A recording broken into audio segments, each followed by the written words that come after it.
L'histoire commence lorsque cet homme d'âge moyen ouvre les yeux pour la première fois dans le corps du jeune noble Liam Hilton. Alors qu'il se trouve à la table d'un somptueux dîner, il se demande exactement où il est, ne comprenant pas comment il est arrivé là. Il se rappelle qu'il buvait une boisson énergisante dans un bar après le travail. Il regarde autour de lui et aperçoit un miroir qui lui révèle qu'il est désormais un enfant. Le choc de cette révélation le fait crier, alarmant les adultes, y compris son père actuel, le chef de la famille Hamilton. Hamilton, profondément humilié par le comportement enfantin de Liam, lui rappelle que, bien qu'il soit seulement le cinquième fils et donc le moins significatif, il reste un membre de la respectable famille Hamilton et doit se comporter comme un noble en tout temps. Liam reste silencieux, ne comprenant rien à la situation ni à l'identité de cet homme. Voyant son malaise, la servante à ses côtés suppose qu'il est simplement contrarié par la réprimande de son père. Elle tente de lui remonter le moral en lui disant qu'il devrait être heureux que son père soit de bonne humeur, car cela aurait pu être bien pire. Elle explique également que son père est si joyeux car il vient d'avoir une fille après avoir eu plusieurs fils. Pour célébrer cette occasion, il a organisé cette fête pour l'anniversaire de sa fille. Lentement, Liam commence à comprendre qu'il joue le rôle du fils d'un noble. Il suppose qu'il s'agit d'un rêve étrange. Mais lorsqu'il s'endort en espérant se réveiller dans sa vie habituelle, il se réveille le lendemain matin toujours dans le corps de cet enfant. C'est alors qu'il réalise que ce n'est pas un rêve,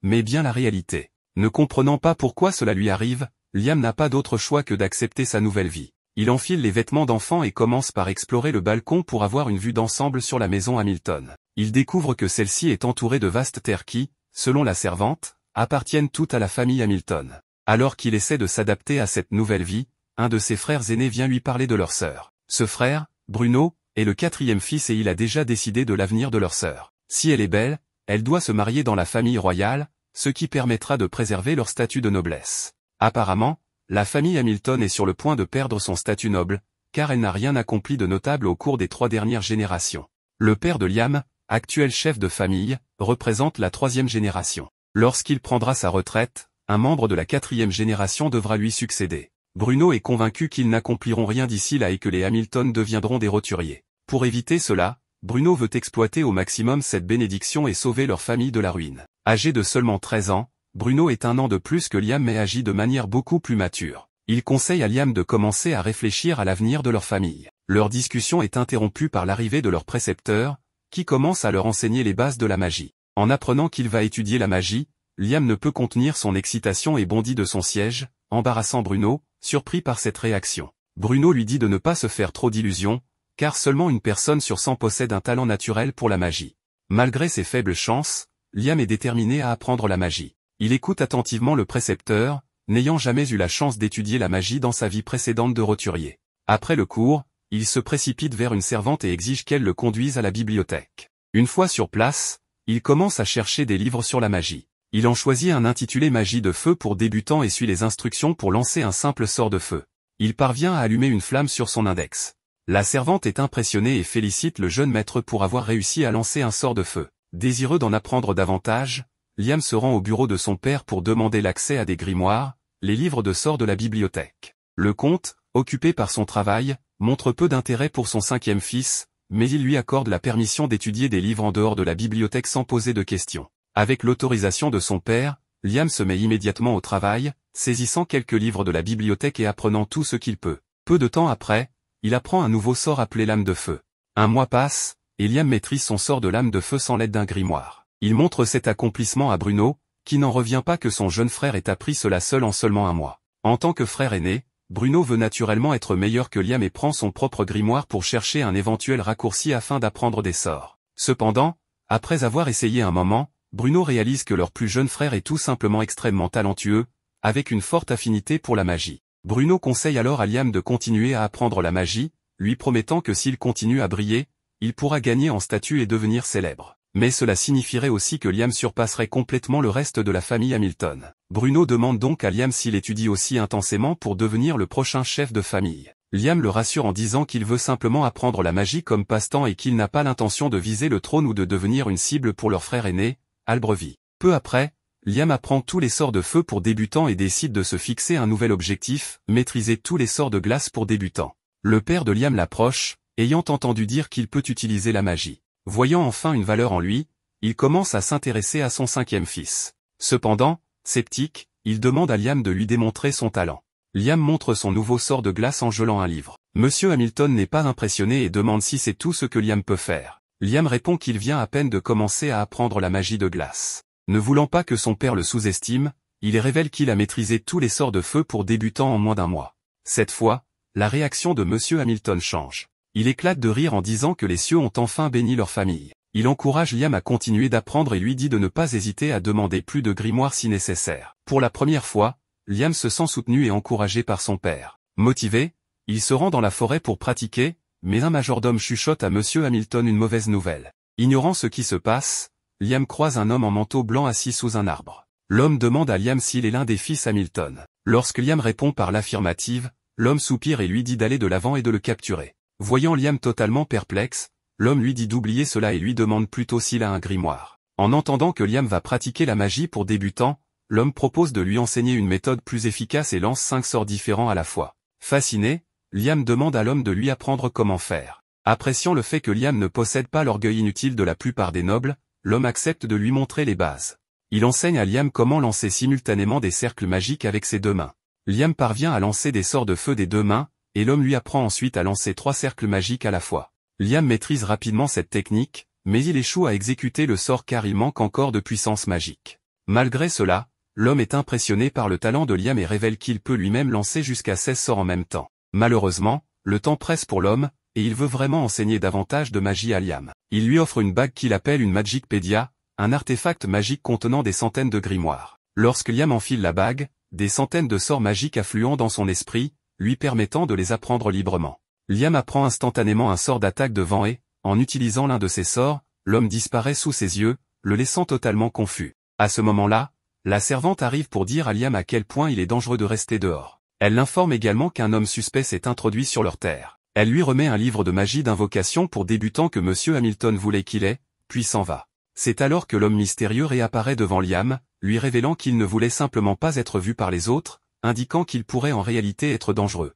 L'homme dit à Liam qu'il ne pourra pas rester longtemps et qu'il souhaite lui enseigner un dernier sort avant de partir. Il demande à Liam de choisir un sort dans le livre de magie d'invocation et Liam choisit celui pour invoquer un salamandre, un esprit de feu de bas niveau. Suivant les instructions de l'homme, Liam utilise l'anneau pour activer le sort. Il réussit à invoquer le salamandre, mais celui-ci est immédiatement absorbé par l'anneau.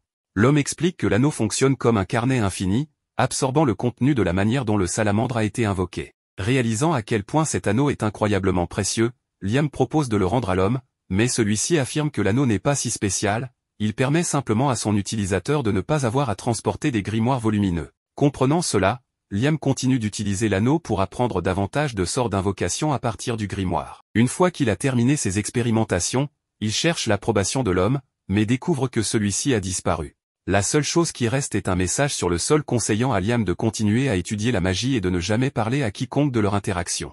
Bien que Liam n'ait passé qu'une heure ou deux avec cet homme mystérieux, il le considère comme son maître et lui est profondément reconnaissant pour ses enseignements. Un mois passe et Liam maîtrise ses sorts d'attaque et d'invocation. En utilisant ces sorts, il crée un four fonctionnel, qu'il utilise ensuite pour produire du charbon blanc.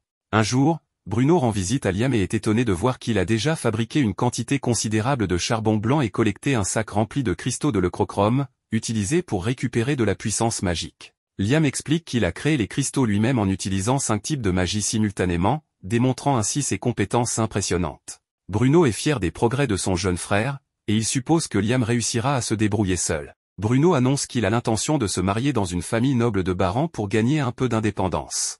Il explique la nécessité de cette indépendance en racontant un épisode de l'histoire de leur famille. Il révèle qu'en désespoir de cause, pour sauver la famille, leur père a envoyé une grande quantité de soldats combattre un monstre scellé dans des terres lointaines. Cependant, la campagne a échoué, et seule une poignée de survivants est revenue. Malgré cette défaite dévastatrice, Monsieur Hamilton et leur frère aîné restent déterminés à tout faire pour conserver leur statut noble. Bruno pense qu'il pourrait un jour entraîner Liam dans leur machination, c'est pourquoi il encourage Liam à chercher lui aussi son indépendance. Le premier pas vers l'indépendance est de gagner de l'argent. Liam vend son charbon blanc contre une bourse de pièces d'or et utilise une partie de l'argent pour s'offrir un délicieux bol de ramen pour le déjeuner. Inspiré par ce repas, il décide d'introduire la culture du ramen dans la maison des Hamilton. Utilisant un esprit de glace pour déshydrater les nouilles, il crée des nouilles séchées et enseigne au chef de la famille comment les préparer. Convaincu que la vente de nouilles instantanées pourrait devenir une entreprise rentable, Liam présente son idée à un commerçant local. Cependant, le commerçant refuse d'acheter le produit, expliquant que seul le fils aîné des Hamilton, Albrevy, a l'autorité pour conduire des affaires au nom de la famille. Alors que Liam quitte le magasin, frustré, Albrevy sort d'une pièce à l'arrière, révélant qu'il a observé de près les progrès de son frère cadet. Jaloux des talents croissants de Liam, Albrevy déclare qu'il ne permettra plus à Liam d'agir librement. Liam rentre chez lui, déterminé, et reste motivé à poursuivre ses ambitions commerciales. Pour l'instant, il stocke tous ses objets créés dans un système de stockage dimensionnel qu'il a fabriqué à l'aide d'un sort appris grâce à l'anneau. Déterminé à continuer son travail sans être vu, Liam utilise un sort d'invocation peu conventionnel pour créer un clone de lui-même. Il prévoit de laisser ce duplicata à la maison des Hamilton pour maintenir les apparences, tandis qu'il part seul dans les terres lointaines pour vendre ses marchandises. Un autre jour, alors que Liam s'entraîne dans la forêt, son frère arrive et lui demande son but. Liam comprend sa question car son frère se sent menacé. Mais le garçon répond qu'il veut être autonome. Pour cela, Albrevy lui conseille de se rendre à la guilde des aventuriers. Liam arrive à la guilde et reconnaît que l'endroit ressemble à ce qu'il avait entendu dire. En entrant, il attire les regards inquisiteurs des autres chasseurs qui se demandent ce qu'un petit enfant fait dans la guilde. L'un d'eux se moque même de lui demandant s'il est venu faire des courses pour sa maman. Concentré, il ignore les vieux imbéciles et se dirige directement vers un homme au regard féroce qu'il suppose être le maître de la guilde. Lorsqu'il lui demande si cet homme est bien le maître de la guilde, celui-ci le reconnaît immédiatement comme Liam Hamilton. Il reconnaît également qu'Albrevy l'a informé de l'arrivée de Liam. Avant d'aller plus loin, il suggère de faire passer un test à Liam, précisant que cela est nécessaire pour ne pas le placer dans une classe trop difficile pour lui. En entendant cela, Liam n'a aucun problème avec l'idée. Pour commencer le test, le maître de la guilde lui ordonne de lancer un sort d'attaque qu'il trouve facile. Il ajoute même que Liam peut prononcer lentement son incantation, mais Liam n'a absolument aucune idée de l'utilité d'une incantation. Cela semble très amusant au maître de la guilde, mais il se rend vite compte de ce que Liam voulait dire. Liam se dit qu'il ne peut pas se retenir d'utiliser toute sa force, car c'est ce qui déterminera sa place dans la guilde. Sans perdre de temps, il tire plusieurs rafales autour de la tête du maître de la guilde, laissant sa bouche grande ouverte de surprise. Les autres chasseurs qui ont assisté à cela restent sans voix face à la puissance de la magie de Liam. Pendant ce temps, le maître de la guilde garde son calme et propose de classer Liam en catégorie B en raison de sa grande puissance. Cela laisse Liam indifférent, sans montrer de signes de joie ou de mécontentement. Après avoir quitté la guilde, il regarde sa plaque de rang B et se demande si cela est suffisant. Alors qu'il réfléchit à cela, une jolie fille s'approche de lui et se présente sous le nom d'Azuna. Elle propose de former une équipe avec lui, étant donné combien il est dangereux de chasser seul. Voyant à quel point elle est belle, Liam, tombant sous son charme, accepte rapidement son offre. Les deux se serrent la main pour sceller l'accord et partent ensemble. En chemin, Liam rappelle à Azuna qu'ils n'ont pris aucune mission de chasse de la guilde. En réponse, elle révèle que les missions de chasse sont seulement attribuées aux chasseurs de rang A et plus. Les chasseurs de rang B, comme eux, doivent se débrouiller pour trouver des monstres dangereux et les ramener à la guilde pour une récompense. Alors qu'elle explique cela, les deux sont attaqués par une meute de loups-garous monstrueux. N'ayant nulle part où fuir, Azuna est sur le point de se faire dessus mais retrouve sa confiance lorsque Liam utilise sa magie pour placer des monstres à croissance rapide dans les gueules des loups, les laissant occupés et épuisés, ce qui permet à Azuna de porter les coups finaux pour les éliminer. Après avoir éliminé tous les loups, il les ramène à la guilde. En voyant le nombre de loups tués, les autres chasseurs sont abasourdis par leur propre incompétence. Le maître de la guilde est ravi que les deux aient pu abattre 42 loups à eux seuls. Il réalise la force qu'ils possèdent et leur propose de les embaucher pour une véritable mission de chasse. Ils sont chargés de chasser un grand monstre chenille avant qu'ils n'interrompent la visite d'un important visiteur prévu pour arriver en ville plus tard dans la journée. Tandis qu'Azuna est heureuse qu'ils aient décroché leur première mission, Liam est plus préoccupé par les pierres magiques trouvées dans les corps des monstres, ce qui les rend plus difficiles à combattre que les bêtes ordinaires. Lorsqu'ils affrontent le monstre, ils trouvent qu'il est difficile à abattre et sont épuisés. Liam essaie tous les sorts de son arsenal, mais rien ne semble fonctionner contre le monstre, ce qui le fait se sentir comme un homme ordinaire. Cela laisse Azuna dévastée, car elle s'attendait à ce que leur première mission soit facile. En pleine déception, elle se demande si un météore pourrait tomber sur le monstre. Cette idée semble excellente à Liam, qui élabore un plan pour éliminer définitivement le monstre. Il utilise Azuna comme appât pour attirer le monstre dans un endroit désert et invoque sa boîte à objets pour faire tomber un gros rocher sur celui-ci. Ils finissent par utiliser cette technique pour abattre 2 monstres chenilles et retournent à la guilde avec leur prise. En voyant cela, le maître de la guilde et les chasseurs sont une fois de plus choqués. Ils se demandent comment ils ont pu abattre 2 monstres en si peu de temps. Les autres chasseurs continuent de se demander comment ils ont pu abattre les monstres si rapidement. Pendant ce temps, Azuna tente de convaincre le maître de la guilde de leur offrir une récompense plus élevée, lui rappelant qu'il y aurait pu avoir un problème avec le visiteur important s'il n'avait pas trouvé le 2e monstre chenille. Prenant cela en compte, il leur propose de leur donner 5 fois la récompense initiale en argent. Cela ravit Azuna, mais Liam reste impassible à ce sujet. Plus tard dans la journée, tout le monde attend l'arrivée du visiteur important. Alors que Liam attend, son frère aîné vient le féliciter pour ses succès depuis son entrée dans la guilde. Il lui conseille de continuer sur cette lancée et part. En le voyant, Asuna imagine immédiatement qu'Albreville serait très rude, ce à quoi Liam acquiesce, car Albreville l'a toujours vu comme une nuisance. Sur une note plus positive, la personne importante arrive. En marchant parmi la foule qui le salue, il pose les yeux sur Liam et Asuna, et elle est frappée de stupeur par son regard. Plus tard dans la journée, Liam rencontre l'invité important, qui se présente sous le nom de James Stanley. Lorsque Liam se présente à son tour, James réagit comme s'il connaissait le père de Liam.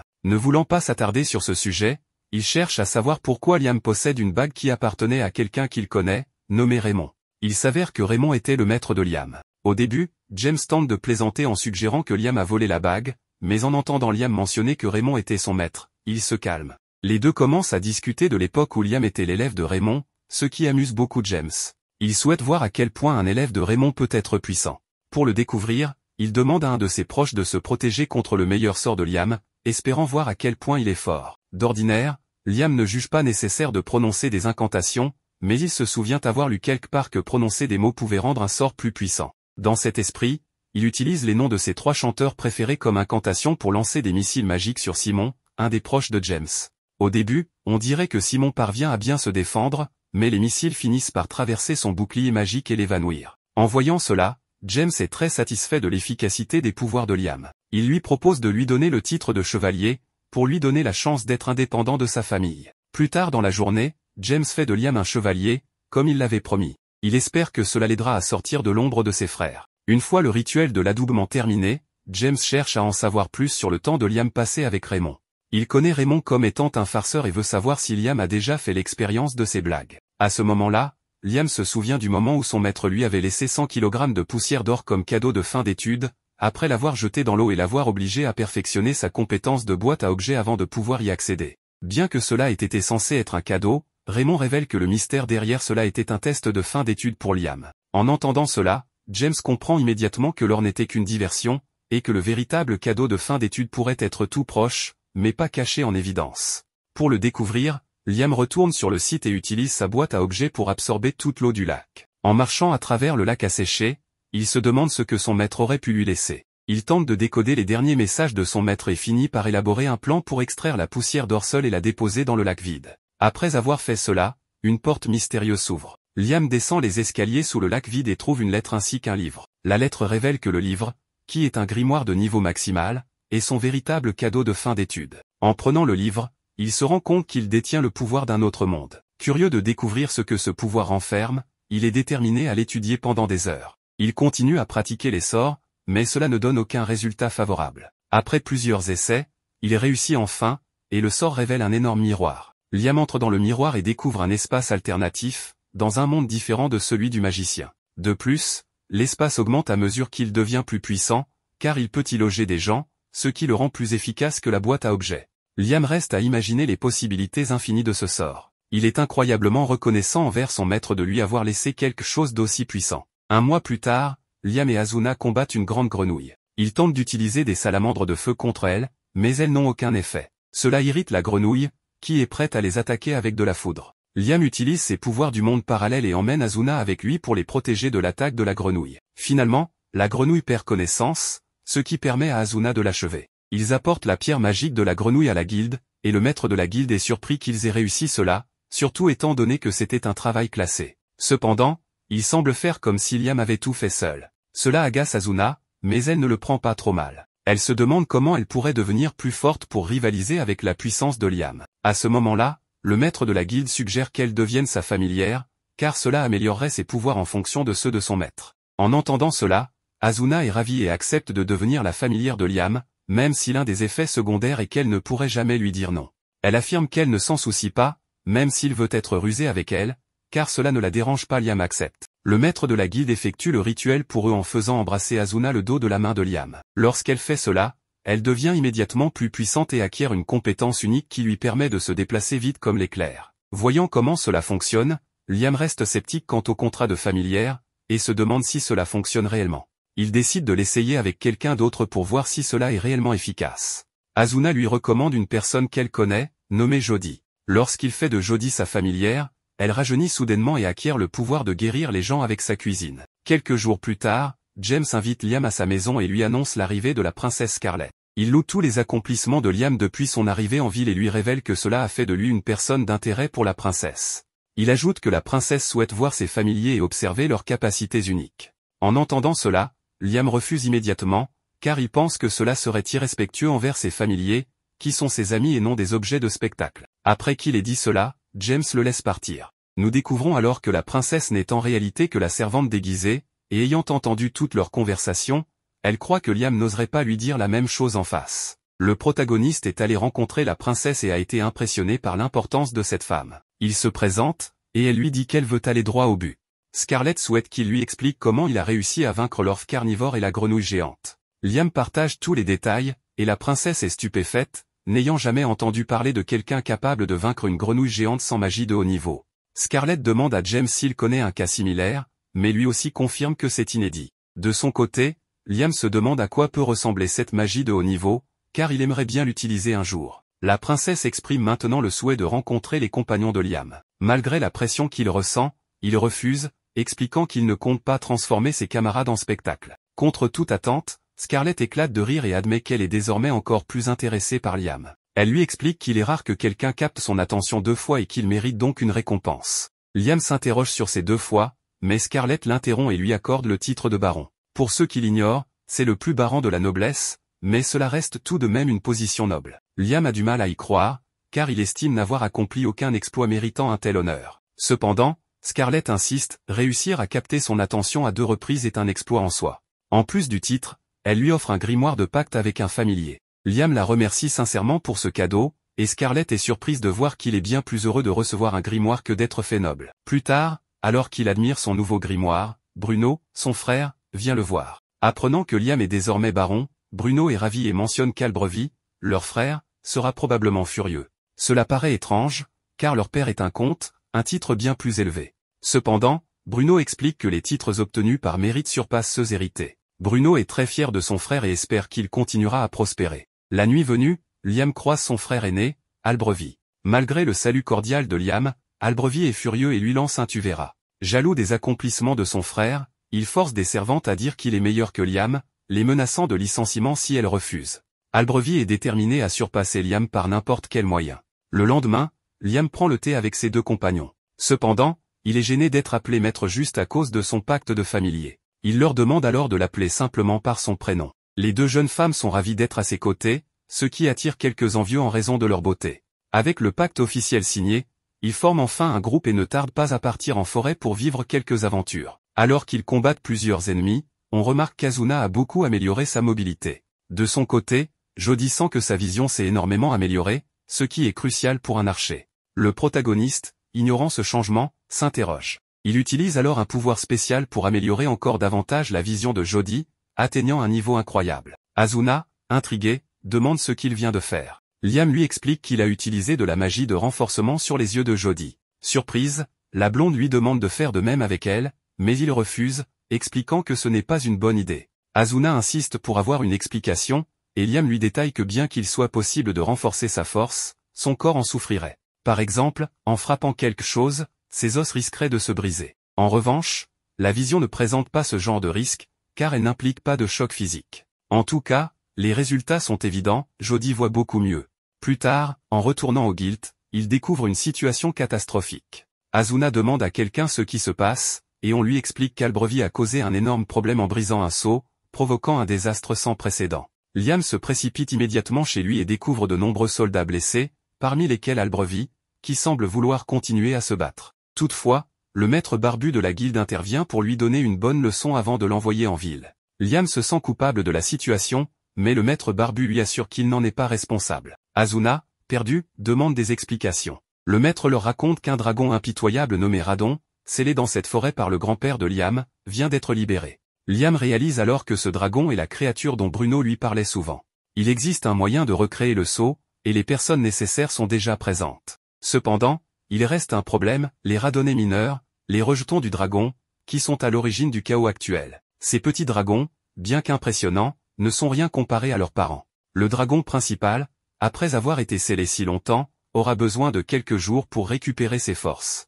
Il est donc impératif de le sceller avant qu'il ne retrouve toute sa puissance. Malheureusement, ces rejetons viennent tout juste de surgir. Ces dragons sont extrêmement agressifs, et Asuna veut tenter de les affronter. C'est une tâche ardue, car leurs flammes sont extrêmement destructrices. Liam sait qu'ils sont en difficulté, d'autant plus qu'il y a 3 dragons à affronter. Il demande alors à Asuna d'utiliser sa vitesse pour s'éloigner avec Jody. Pendant ce temps, Liam invoque sa boîte à objets, convoque ses objets préférés et déclenche un sort nommé monde parallèle. Grâce à cela, il parvient à piéger les créatures dans une dimension parallèle. Il lance ensuite son grimoire dans sa boîte à objets, scellant ainsi les 3 créatures. Le maître barbu est impressionné que Liam ait pu, seul, vaincre les 3 dragons en un seul mouvement. Alors que les autres commencent à recréer le sceau pour enfermer Radon, Asuna et Jody reviennent pour demander à Liam comment il a fait. Il leur explique qu'il a utilisé son sort monde parallèle, qui crée un espace séparé. Comme il ne maîtrise pas encore parfaitement ce sort, tout ce qui entre dans cet espace disparaît lorsqu'il le désactive. Ces 2 personnes sont ravies d'avoir Liam à leur côté, le considérant comme quelqu'un d'incroyable. Soudain, une voix terrifiante résonne en appelant Liam. Il s'agit de Radon, le dragon, qui lui dit qu'il est un humain insignifiant mais doté d'une immense âme. Liam est surpris que le dragon impitoyable lui parle, et Radon est tout aussi étonné qu'on l'appelle ainsi. Il se demande si c'est ainsi que les humains modernes le nomment, bien que cela ne l'intéresse pas, car il est normal que son nom ait changé au fil des siècles. Radon demande alors au protagoniste qui il est réellement. Liam répond qu'il n'est qu'un simple humain, mais le dragon n'y croit pas, ressentant que l'âme et le corps de Liam ne sont pas en harmonie. Liam se demande si Radon a deviné qu'il est un adulte réincarné dans un corps plus jeune. Le dragon lui répond que, même s'il ne sait pas comment cela est arrivé, la vie de Liam sera certainement très intéressante. Liam a l'impression que le dragon lui a lu dans les pensées, mais Radon lui demande de le laisser l'accompagner, voulant observer sa vie de près. Hésitant, Liam écoute Radon, qui promet de ne pas lui faire de mal et même de l'aider, mais uniquement dans la mesure où cela sert ses objectifs. Après réflexion, Liam décide de lui faire confiance et lui demande sa force. À cet instant, une marque apparaît sur la main droite de Liam. Tout le monde est stupéfait, y compris Liam lui-même, qui ressent le pouvoir de Radon circuler dans son corps. En testant sa nouvelle puissance, Liam réalise qu'il peut lancer 11 sorts sans incantation. Poussé par cette découverte, il invoque les noms de ses chanteurs préférés pour maximiser son pouvoir et réussit à lancer 17 sorts en tout en gardant le contrôle. Cependant, cette démonstration affecte gravement les mages encapuchonnés environnants. Radon conseille à Liam de contenir son pouvoir, car il est trop écrasant pour eux. Heureusement, Jody et Asuna ne semblent pas affectés, peut-être en raison de leur lien en tant que familiers de Liam. Le maître barbu remercie Liam d'avoir éliminé la menace, mais ce dernier s'excuse pour les effets secondaires de sa nouvelle puissance. Se sentant responsable des souffrances causées par le combat, Liam offre 10 kg d'or pour couvrir les frais des blessés, en demandant de prioriser ceux nécessitant une longue convalescence. Le maître barbu est abasourdi, considérant ce geste comme une bénédiction. Dans son esprit, il commence à souhaiter que Liam devienne le chef des Hamilton pour le bien de tous. Plus tard, le comte Charles remercie Liam d'avoir réglé le désastre causé par Albrevie. Bien que tout soit résolu, Liam s'interroge sur le sort de son frère aîné. Charles lui explique qu'Albrevie est en résidence surveillée, mais Liam a entendu des rumeurs selon lesquelles il pourrait être déshérité. Pendant la nuit, Liam se rend dans la chambre d'Albrevie et entend les lamentations de son frère. Bien qu'il sache qu'Albrevie mérite ce qui lui arrive, Liam semble éprouver une certaine empathie pour lui. Il ne peut pas supporter que tout se passe bien pour le protagoniste, mais notre jeune héros, pour une raison quelconque, ne ressent aucune rancune envers lui, mais plutôt de la pitié. Il sait que son frère aîné n'a voulu que protéger la famille, mais qu'il a été emporté par les mauvais sentiments. Cette même nuit, Liam fait un rêve très étrange, dans lequel il s'entraîne à la magie. Après avoir réfléchi un moment, il comprend qu'il s'agit de nouveaux sorts. Sans perdre de temps, il court dans la forêt pour essayer 2 nouveaux sorts. Le premier lui a pris beaucoup de temps à maîtriser, mais il lui permet d'invoquer des créatures du dragon sous sa totale volonté. La princesse arrive et pense en elle-même être choquée qu'un simple enfant soit capable d'utiliser de la magie sacrée. Liam lui demande ce qu'elle fait dans cette zone, et elle lui répond qu'elle est venue voir le seigneur Hamilton, qui est désormais Liam. En résumé, elle est venue lui remettre une récompense pour avoir vaincu le dragon impitoyable. Malheureusement, le père de Scarlett ne lui permet pas de lui accorder un titre plus élevé, mais en échange, il le nomme chevalier de 3e classe de l'ordre du Phénix. Liam hésite à accepter ou non, mais elle insiste, car le peuple a besoin de la tranquillité d'esprit, sachant que le dragon a été vaincu et qu'un héros existe. En y réfléchissant, Liam ne trouve pas cela si mal, mais elle veut maintenant savoir comment il a vaincu le dragon, car selon la méthode, elle pourrait le déclarer héros du royaume. Liam sent qu'il doit tout lui expliquer pour apaiser les choses. De bonne foi, il commence à le faire, mais l'expression de Scarlett lorsqu'elle entend la suite le terrifie, elle n'arrive pas à croire ce qu'il vient de dire. Elle se rend compte que ce qu'elle a vu tout à l'heure était de la magie sacrée, mais ce qu'elle vient d'entendre prouve le contraire. Elle lui demande de ne raconter cela à personne avant d'avoir de nouvelles informations. Le lendemain, la princesse envoie à Liam 3000 pièces d'or, une somme totalement démesurée, à vrai dire. James discute avec le protagoniste et veut savoir si ce dernier peut vraiment utiliser la magie sacrée. Le jeune héros sait qu'il ne doit rien révéler, car la princesse a payé cher pour son silence. Cependant, James, avec son expérience, commence à soupçonner que la princesse cache quelque chose et veut en avoir le cœur net. Il a lu dans un rapport que le gigantesque dragon s'est transformé en lumière et s'est introduit dans le corps de Liam. Ne pouvant plus garder le secret, Liam finit par avouer qu'il peut désormais utiliser certains sorts de magie sacrée. Pour prouver ses dires, il montre le sort Clear, qui élimine tout état altéré, comme une purification. James, impressionné, lui demande s'il connaît la guerre des 3 dragons. N'en ayant jamais entendu parler, Liam écoute attentivement. James raconte qu'autrefois, 3 dragons se sont affrontés, mais un seul a triomphé grâce à l'usage de la magie sacrée. Ce dragon vainqueur s'est uni à une humaine, qui a utilisé la magie sacrée pour fonder une nation, celle où il se trouve actuellement. Initialement, on pensait que cette union signifiait la fondation d'une famille, mais James commence à croire que ce n'est pas le cas. Il pense que Liam, en étant lié au dragon, revit ce qui s'est passé à la fondation de la nation. James partage ses inquiétudes, notamment concernant les Hamilton, et plus particulièrement le père de Liam. Les Hamilton ont été déclarés nobles pour avoir scellé un dragon autrefois perçu comme une menace. Mais si ce dragon est en réalité l'ancêtre de la nation, leur titre pourrait être révoqué. James ajoute qu'un danger encore plus grand serait que le dragon, rempli de colère, cherche à se venger, ce qui plongerait la nation dans le chaos. Cependant, le dragon a dit à Liam qu'il se moquait de l'opinion des humains et qu'il recevrait un nouveau nom dans quelques siècles. Il a également avoué s'intéresser à la vie de Liam, ce qui rassure James, car cela signifie que la nation ne devrait pas être en danger. James conclut que grâce à cette situation, tout le monde peut se sentir en sécurité, et Liam pourrait même être vu comme le sauveur de la nation. En marchant, Liam réfléchit à la possibilité de préparer à l'avance les sorts qui prennent du temps à s'activer. Plus tard, il retrouve ses 2 camarades, qui lui annoncent qu'il y a de nombreuses demandes pour rejoindre leur groupe. Sa renommée, due à la défaite du dragon, attire beaucoup de monde, et il devra choisir parmi une liste de candidats en tant que chef de groupe. De retour chez lui, une de ses camarades lui annonce qu'il a reçu des propositions de mariage, y compris une recommandation de Bruno, qui lui présente le profil d'une jeune fille, parente de sa femme.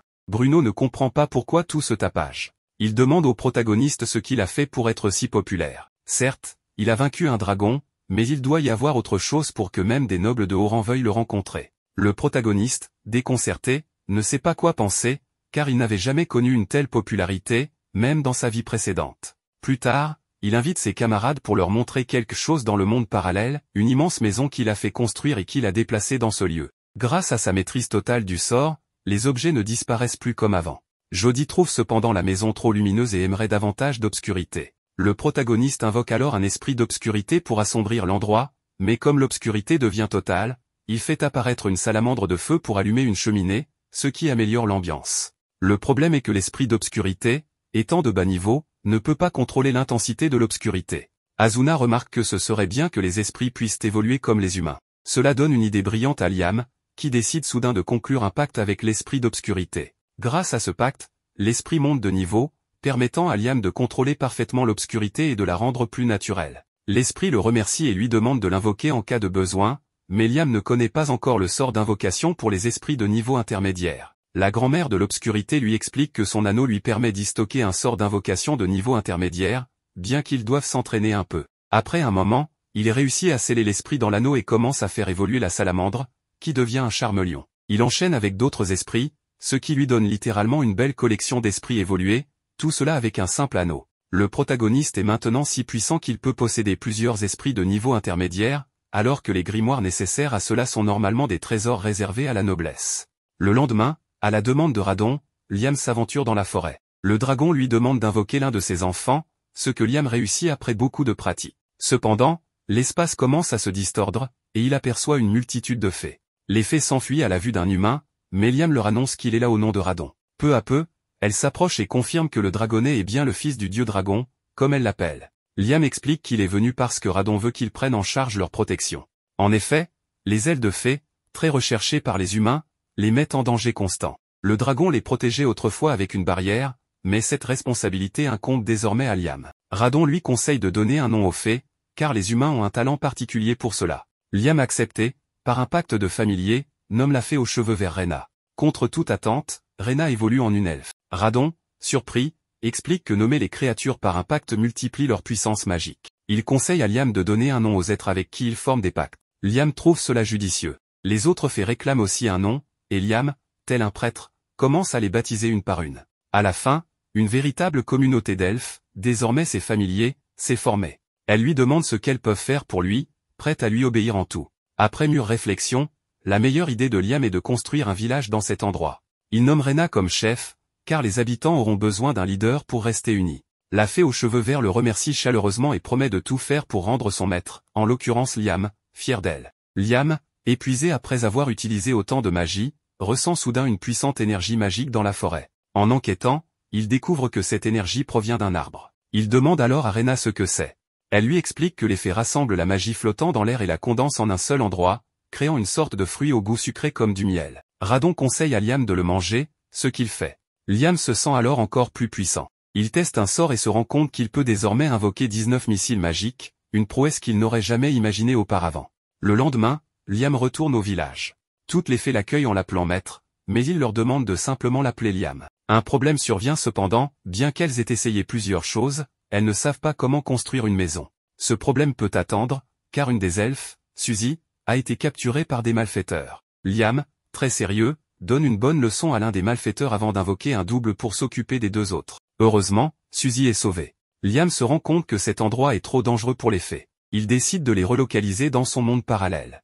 Bien que cet espace soit trop étroit pour accueillir autant d'habitantes, il se demande si le nectar des fées pourrait avoir agrandi l'espace disponible. Il leur annonce que ce sera leur nouveau foyer, un lieu où elles ne courront plus de danger comme Suzy en a rencontré. Les fées, émues, le supplient de devenir leur roi. Liam, un peu pris au dépourvu, finit par accepter, mais précise qu'il sera simplement leur leader, pas leur roi. Liam sait que le monde parallèle n'est qu'une solution temporaire. Il devra trouver des terres où elles pourront vivre durablement. Plus tard, alors que tout le monde profite de nouilles instantanées, Liam s'entraîne à utiliser un sort de magie sacrée transmis par Radon. Voyant les efforts de Liam, le dragon lui donne un coup de main, ce qui permet à Liam de maîtriser le sort. Liam, prévoyant, avait envoyé son double dans un endroit très éloigné. Il rassemble toutes les elfes et active sa magie sacrée de haut niveau, un sort de téléportation. Ils se retrouvent instantanément à 100 km de leur position initiale, dans un endroit appelé la Terre Scellée. Cet endroit se trouve à 4 jours de marche, mais grâce à sa capacité de téléportation, Liam peut se rendre immédiatement dans tout lieu visité auparavant. De plus, tout endroit exploré par son double est automatiquement considéré comme visité par l'original. Pour l'instant, il faut 4 jours à Liam pour recharger son sort, mais il espère le maîtriser bientôt. Le dragon lui demande de poser sa main sur son emblème pour briser le sceau qui protégeait cet endroit. Auparavant, Radon le protégeait, bien qu'il ne dise pas pourquoi. Ce lieu deviendra le nouveau foyer des elfes, qui sont ravis de ce cadeau. Rena informe Liam qu'elles n'ont trouvé aucune goutte d'eau malgré leurs recherches. Liam répond que la terre est très fertile et qu'il doit forcément y avoir une source d'eau quelque part. Il invoque l'esprit de l'eau pour leur venir en aide. Immédiatement, l'esprit détecte une source, leur épargnant de longues journées de recherche. Il décide alors de construire le village à cet endroit. Pendant ce temps, Liam s'entraîne à utiliser son sort de téléportation sur de courtes distances.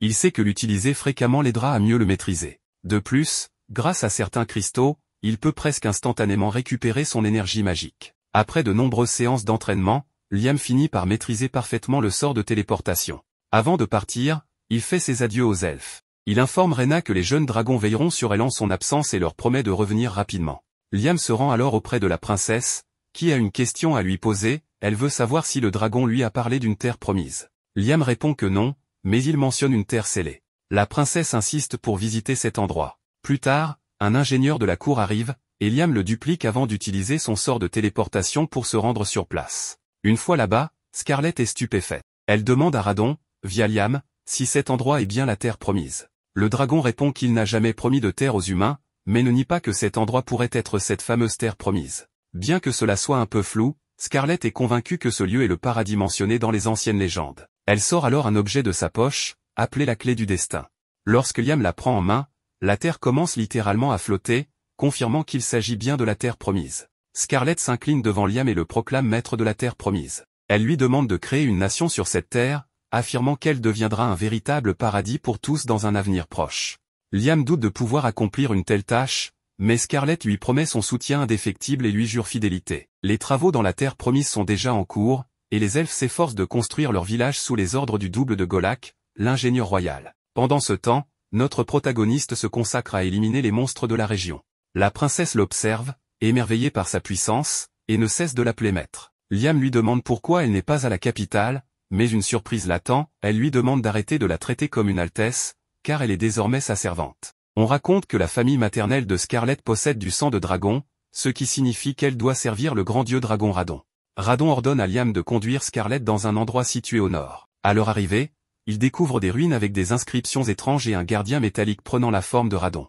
Le dieu dragon demande à Liam de vaincre ce gardien. Sur son front est gravé un mot en langue ancienne. Radon lui explique qu'en effaçant une lettre, le mot deviendra obéissance. Scarlett indique à Liam qu'il s'agit de la deuxième lettre en partant de la droite. Liam s'exécute, et cela fonctionne, le gardien obéit désormais à Scarlett grâce à son sang de dragon. Scarlett décide de rester avec le dragon de métal pour soigner une blessure, bien que cela semble étrange puisqu'il est en métal. Liam retourne au village, où il remarque de la fumée. Les elfes l'informent qu'ils ont été attaqués par des loups-garous. Peu après, ces derniers arrivent, furieux que leur terre sacrée ait été envahie. Leur chef menace de tuer tout le monde s'ils ne quittent pas les lieux. Liam tente de négocier, mais le chef l'attaque. N'ayant pas d'autre choix, Liam l'immobilise et invoque un dragonnet pour comprendre les raisons de cette attaque. Le loup, surpris, explique que les loups-garous ont toujours vécu ici et chassent les intrus sur ordre du dieu dragon.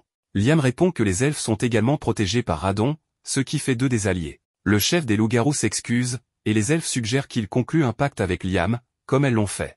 Liam accepte et découvre que le loup, nommé Chris, est en réalité une femme. Après un repos bien mérité, Liam remarque que Chris et les autres loups-garous, désormais évolués, travaillent dur pour faire progresser le village. Chris s'approche de manière affectueuse pour lui annoncer qu'il répare les dégâts qu'ils ont causés auparavant. Liam réfléchit à la possibilité de réparer certaines choses avec la magie, mais il n'a pas de sort pour cela. Radon lui conseille de créer un nouveau sort en visualisant ce qu'il souhaite et en persévérant. Inspiré, Liam développe le sort mémoire persistante, qui permet à certains objets de conserver des formes ou des états spécifiques. Même Radon est impressionné par la rapidité de Liam à maîtriser cette nouvelle magie. Encouragé, Liam travaille sur une version améliorée de missile magique qu'il appelle Power Missile. Radon lui conseille de continuer à créer de nouveaux sorts et d'explorer le monde. Il suggère également de fonder une nation, car cela lui enseignera beaucoup. Cependant, Liam semble plus intéressé par l'origine de la magie, comment la première personne à l'avoir utilisée l'a-t-elle créée? Il suppose qu'il doit être possible de créer un sort sans visualisation préalable. Radon, amusé par l'originalité de Liam, l'encourage à poursuivre ses réflexions. Mais soudain, Rena arrive en urgence, on lui a signalé que des humains poursuivaient récemment des faits. Immédiatement, Liam se téléporte pour vérifier la situation, et effectivement, des humains à cheval poursuivent des faits tout en commentant à quel point ces terres inexplorées sont incroyables. Il semble aussi motivé par l'idée de trouver des trésors. Liam se place devant eux, et les hommes lui demandent s'il habite ici. Se remémorant les paroles des autres, il prend son courage à deux mains et leur annonce que cet endroit est sa nation.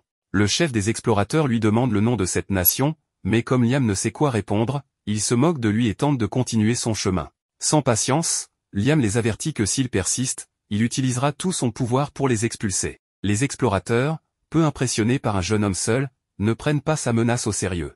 Liam décide alors de leur donner une leçon afin qu'ils ne reviennent jamais. De retour au village, Rena informe Liam que toutes les fées vivant sur ces terres souhaitent conclure un pacte avec lui en tant que familier. Liam accepte volontiers, mais il est surpris de découvrir qu'il y a en réalité près de 100 fées. Après leur avoir donné des noms et les avoir fait évoluer en elfes, Liam remarque que le village a énormément grandi. Dans un autre moment, Liam montre à Scarlett un casque trouvé sur les explorateurs. Scarlett identifie un emblème dessus comme celui de Balt. Elle explique que, comme les royaumes de Jamil et Kistador, ces hommes étaient des explorateurs. Elle ajoute que d'autres explorateurs des royaumes voisins pourraient bientôt arriver, car la vallée qui séparait autrefois ces nations est désormais reliée à la terre promise. Cela pose un sérieux problème, ils sont entourés par 3 grandes nations.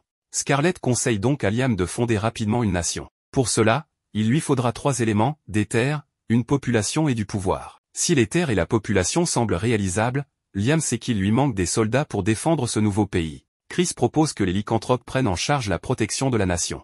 Scarlett leur demande de faire preuve de stratégie, en utilisant leur force de manière judicieuse pour s'assurer que les autres nations choisissent de devenir des alliés plutôt que des ennemis. Le lendemain, un noble nommé Leonardo Berkeley arrive de Jamil. Il annonce que son royaume souhaite une alliance avec Liam et, pour sceller ce pacte, propose la main de la princesse Scarlett. Liam trouve cette offre trop parfaite pour être honnête et doute que Leonardo connaisse réellement Scarlett, qui se tient juste devant lui. Face à cette situation complexe, Liam invente un nouveau sort, la télépathie, qui lui permet de communiquer avec Scarlett par la pensée. Il lui demande si elle pense qu'il doit accepter la proposition. Scarlett lui répond que, même si cela cache peut-être une intention douteuse, l'important est de gagner du temps pour consolider leur nation. Liam accepte donc, mais demande un délai d'1 an avant la célébration du mariage, expliquant que cela permettra à la nation d'être mieux préparée pour accueillir une princesse. Leonardo accepte et promet de transmettre ce message au roi de Jamil. Peu après, Liam et son clone utilisent la téléportation pour visiter la demeure de Scarlett dans la capitale. Liam n'y est jamais allé, mais son double l'avait déjà visité avec Scarlett, lui permettant ainsi d'utiliser cette capacité. Scarlett, après avoir confirmé qu'il s'agissait bien du vrai Liam, l'accueille dans son manoir. Liam, curieux, admet qu'il aimerait explorer la capitale, mais Scarlett lui rappelle qu'en tant que dirigeant d'une autre nation, il ne peut pas se permettre d'être vu ainsi. Alors qu'il se prépare à prendre un thé, Liam sent quelque chose d'étrange, c'est comme si Radon était présent dans cet endroit. Le dragon confirme que oui, bien que ténu, son pouvoir est présent dans cet endroit. Liam interroge Scarlett pour savoir si quelque chose lié à Radon se trouve ici.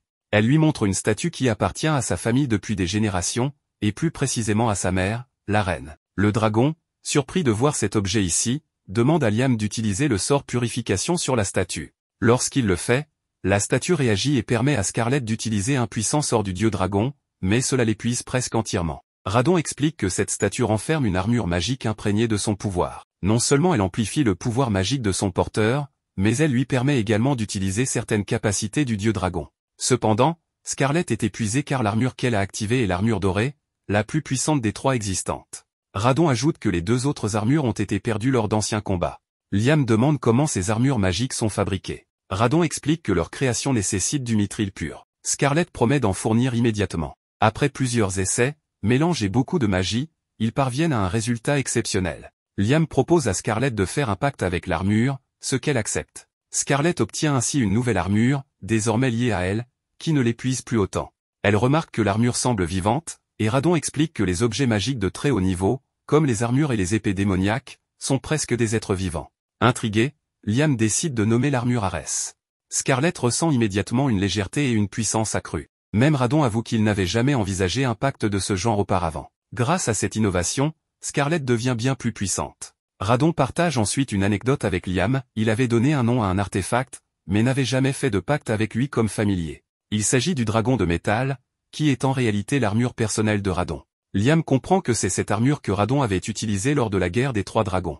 Liam demande la permission de l'utiliser, ce que Radon accepte. Liam se rend au village pour observer le dragon de métal. Impressionné par cette gigantesque statue mobile dotée d'une volonté propre, il décide de faire un pacte avec elle. Une fois lié au dragon de métal, Liam se sent extraordinairement puissant, capable de lancer 37 missiles en même temps. Cependant, après son premier sort, il s'épuise complètement. Radon explique que Liam est le 3e à avoir survécu après avoir porté cette armure, et le premier à avoir réussi à lancer un sort. Radon ajoute que, si Liam parvient à maîtriser totalement cette armure, il pourrait régner sur le monde entier. Après que le protagoniste a récupéré une partie de son pouvoir, il demande à Scarlett un moment pour emmener le roi Radon gardien. Elle lui répond qu'il devrait même le garder. Liam le range alors dans sa boîte à objets, car rappelons que ce dragon n'est pas un être vivant à proprement parler. Scarlett retourne à la capitale tandis que Liam se rend au village. En arrivant, il constate que le développement du village est bien avancé. Cependant, Rena vient informer qu'un groupe de trolls vit à proximité. Ces créatures musculeuses sont redoutables,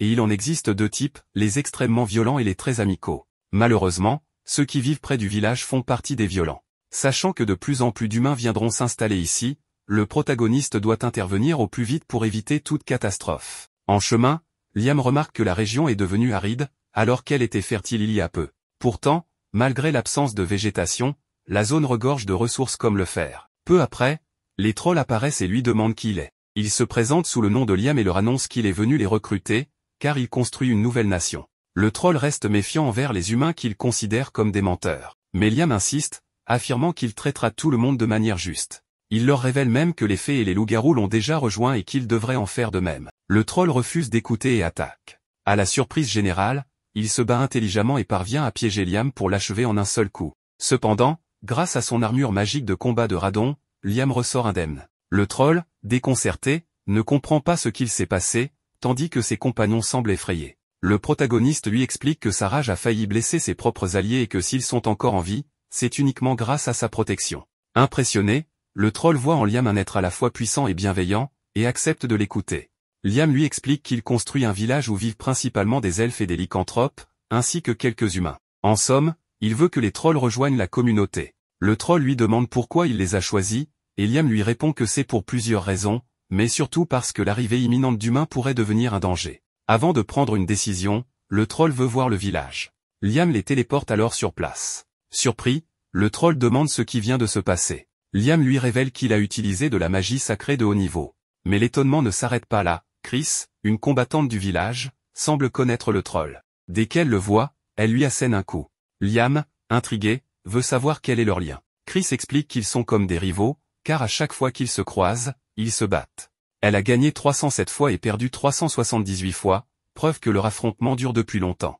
Chris se demande si le troll a perdu en puissance, car elle n'arrive pas à croire qu'il ait été vaincu d'un seul coup.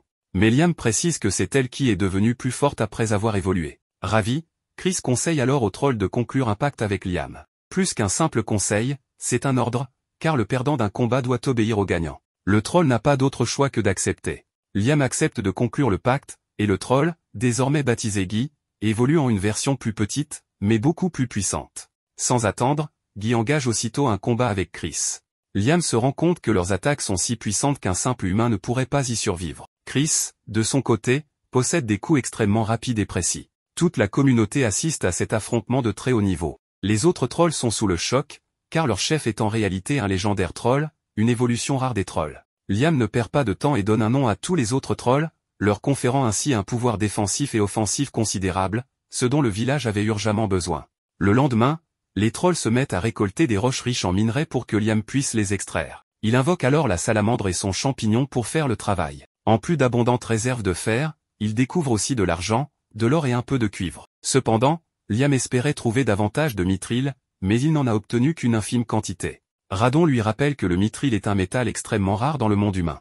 Liam est un peu déçu, car il comptait l'utiliser pour fabriquer des armures en série exclusivement en mithril. Il demande alors à Radon si l'utilisation du mithril est vraiment indispensable. Le dragon lui confirme que oui, car aucun autre métal n'égale sa solidité. Malgré tout, Liam ne veut pas abandonner. Il va donc tenter quelque chose de supplémentaire. Radon l'avertit que l'utilisation d'un autre métal ne mènera qu'à un échec total, mais Liam lui répond que cela lui est complètement égal, car échouer n'est pas un drame, et il est prêt à le faire autant de fois que nécessaire jusqu'à obtenir ce qu'il veut. Radon ne peut s'empêcher de rire, car il sait qu'il a raison d'une certaine manière, et il est heureux que Liam reste quelqu'un d'aussi intéressant. Le protagoniste demande alors à Gnome, le petit champignon, de fabriquer un moule, puis d'y verser le fer fondu. Vient ensuite son tour d'agir, il va baigner le métal dans la puissance magique de Radon. En y repensant, il se souvient que lorsqu'il a donné un nom à l'armure de Scarlett, celle-ci est devenue bien plus puissante. Il décide donc d'en faire de même ici et la nomme Apollon, en hommage au soleil. C'est ainsi qu'il en sort un objet brillant comme un véritable astre. Pourquoi?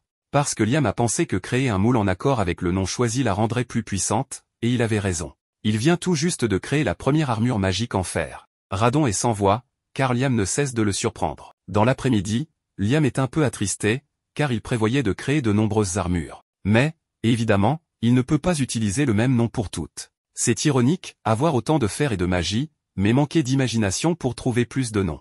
Après une nuit de dur labeur, il parvient à créer un total de 15 armures. Il en donne 5 aux elfes, 5 aux lycanthropes et 5 aux trolls. Cependant, comme toujours, ces deux derniers groupes se disputent. Liam pense pourtant qu'il devrait former une excellente équipe, car il possède à la fois la vitesse et la force pour vaincre des groupes entiers d'ennemis. Soudain, tout le monde ressent la présence d'étrangers, il s'agit d'humains venus capturer des elfes. Ces types ne s'attendaient pas à tomber sur de telles merveilles et comptent clairement les vendre pour mener une vie de luxe.